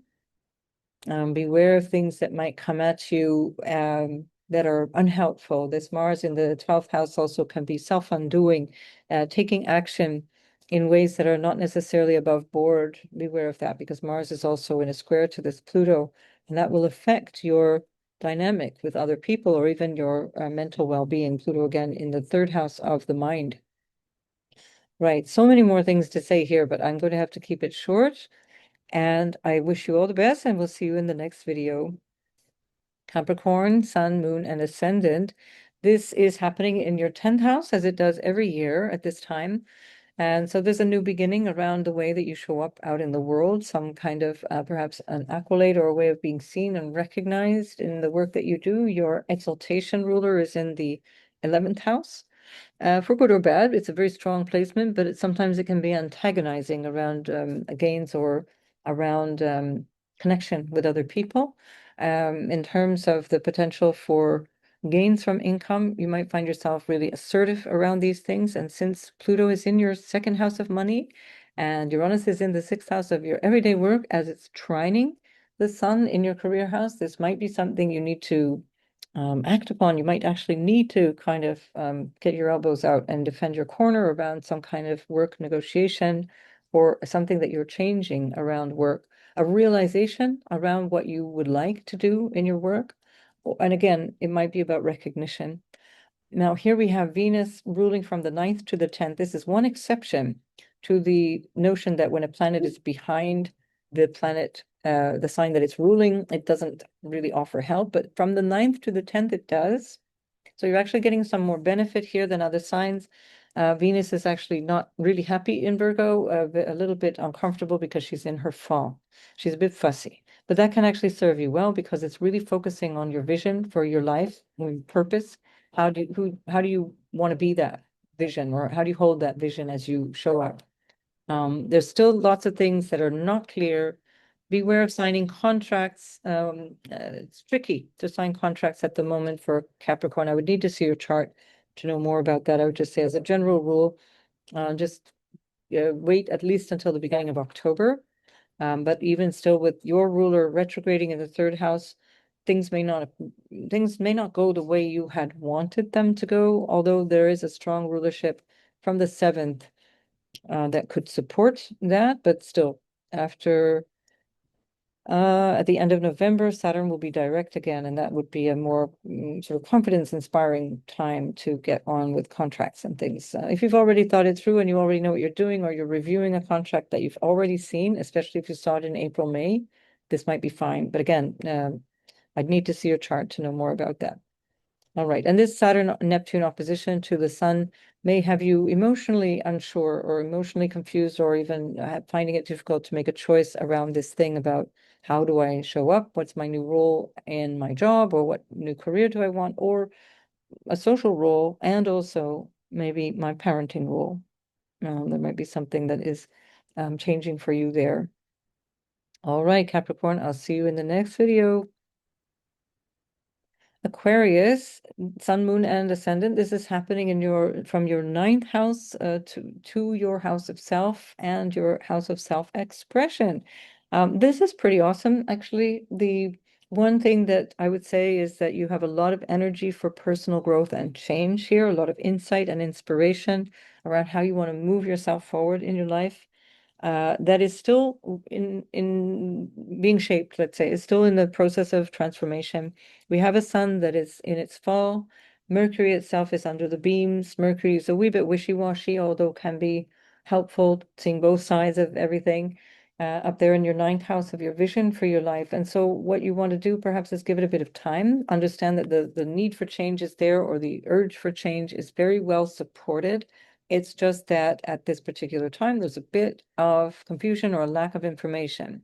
Not entirely sure, especially because Neptune is in your 3rd house. So communication or receiving and exchanging information, gathering ideas and notions, and being able to feel confident in what people are telling you is a bit kind of wobbly for all the reasons I just expressed, but especially also because of that opposition to Neptune, which on its own would have me flagging that for you. And then Saturn is in your 2nd house, so there's something here you need to resolve. It's your ruler. Resolve this issue around your value, your values, your self-worth, money, finances, and so on. Yeah, and of course, if we think of you in terms of your modern ruler, Uranus is trining Pluto in your 1st house. That's been ongoing for quite some time, but now with the grand Air Trine, this can really light you up. It can really get you to a place of understanding yourself better, knowing what you want more of, what you want to invest in, what you want to change. You've got a lot of energy for your career or your social ambitions or your life ambition, the role that you play outside your front door. And Venus is in the 8th house. There's something to do with money for sure because of that Saturn and the Venus here, and the nodal axis is very strongly there as well. Maybe something to do with what you need to get from others and somehow find lacking, or there's something that you need to discuss around that. Venus was earlier in the week was squaring Uranus. Mars is squaring Pluto from your 10th. So there's a bit of tension here that needs resolution, but it's part of this overall picture of where am I going with the new me, basically. And of course, Jupiter is super helpful, although keeping you extremely busy in your 6th house. But it feels like something that feels more closely aligned with what you want to do, or at least that you're happy to be busy maybe the happy to be busy because you're earning from it, because Jupiter rules your 2nd. So happy to be gainfully employed, happy to be in a position where you can contribute, happy to serve, basically. all of those things. And of course, I'd need to see your natal chart to know more about that, but that's basically good news for Aquarius, Sun, Moon, and Rising. Pisces, this, of course, you've been on the hot seat for so long. Many signs have been, but especially Pisces, as you recently had an eclipse in your sign, and then you've got Saturn and Neptune moving back and forth in your sign. And now what's happening is that after the eclipse that happened in your house of relationship, you've now got the sun creating a grand air trine in the moksha houses. And so that represents an area of where you want to be free, or where you want to understand something that is not necessarily obvious to you. It's something that you need to let go of, or it's about an ending in some way. This might relate to a relationship ending. That relationship can be intimate, and it can also be a business relationship, or it can be a dynamic of like a client relationship, or the way that you work with people has to end. It's changing now. Something's different. And part of that difference is to recognize what you need to feel secure, what you need to feel safe and happy, what you need to be able to establish a foundation for living, like literally, where do I live? This might involve something to do with that. There's a bit of unsettled energy here for Pisces that is about your psychological foundations. It's the 4th, 8th, and 12th that are all about the workings of the mind and behind the eyes and the energy of our psyche and our inner experience of life. So there's a little bit of wobbliness there, but also something that you can use as inspiration. So I would say for sure for Pisces, between the eclipses of September and the equinox that's going through this phase of trying to absorb this new way of positioning yourself within yourself, but also in terms of your living situation and maybe partnership situation, you want to draw on your instinctive talents, your intuition, and your maybe even psychic nature. Many Pisces have that quality of really being able to absorb information from unusual sources.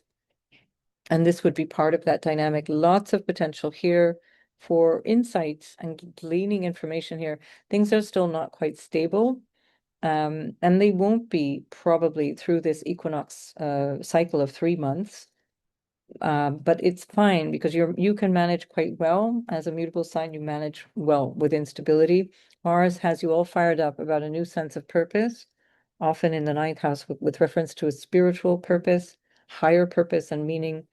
And that will keep you occupied in terms of also the values and the money aspect, because Mars is ruling your 2nd from a very, very strong placement up there in the 9th. Neptune is still in the 2nd, so there may be some disappointment around money or around something to do with family, or a worry, or some feeling of letting go, shedding around money, valuables, possessions, money that comes to you through work, or what you have. And again, the Mars is going to help with that because it's ruling that Neptune, but there's still a lack of clarity. I'd say beware of investing with too much enthusiasm. Jupiter is in a great place for investing, but there's a lot of other things which would say be careful, because the axis of money, 2nd and 8th, are where we find a very weak sun and a weakened Mercury, because it's under the beams of that sun and it's in opposition to Neptune. So be careful of any kind of quick schemes, because they will do you some damage potentially around this time, or you just want to be careful. Just be careful. Venus is also emphasizing the role of relationship. Venus is your exaltation ruler. So a really, really busy time, really incredible opportunity for personal growth and transformation for Pisces, Sun, Moon, and Ascendant. This has been the gift of 2025 and will continue to be so for the first half, especially of 2026. So this is just one of many, many shakeups that you're going through. So make the most of that. So Pisces, I wish you well. Thank you, everyone, if you've made it this far, Pisces or otherwise.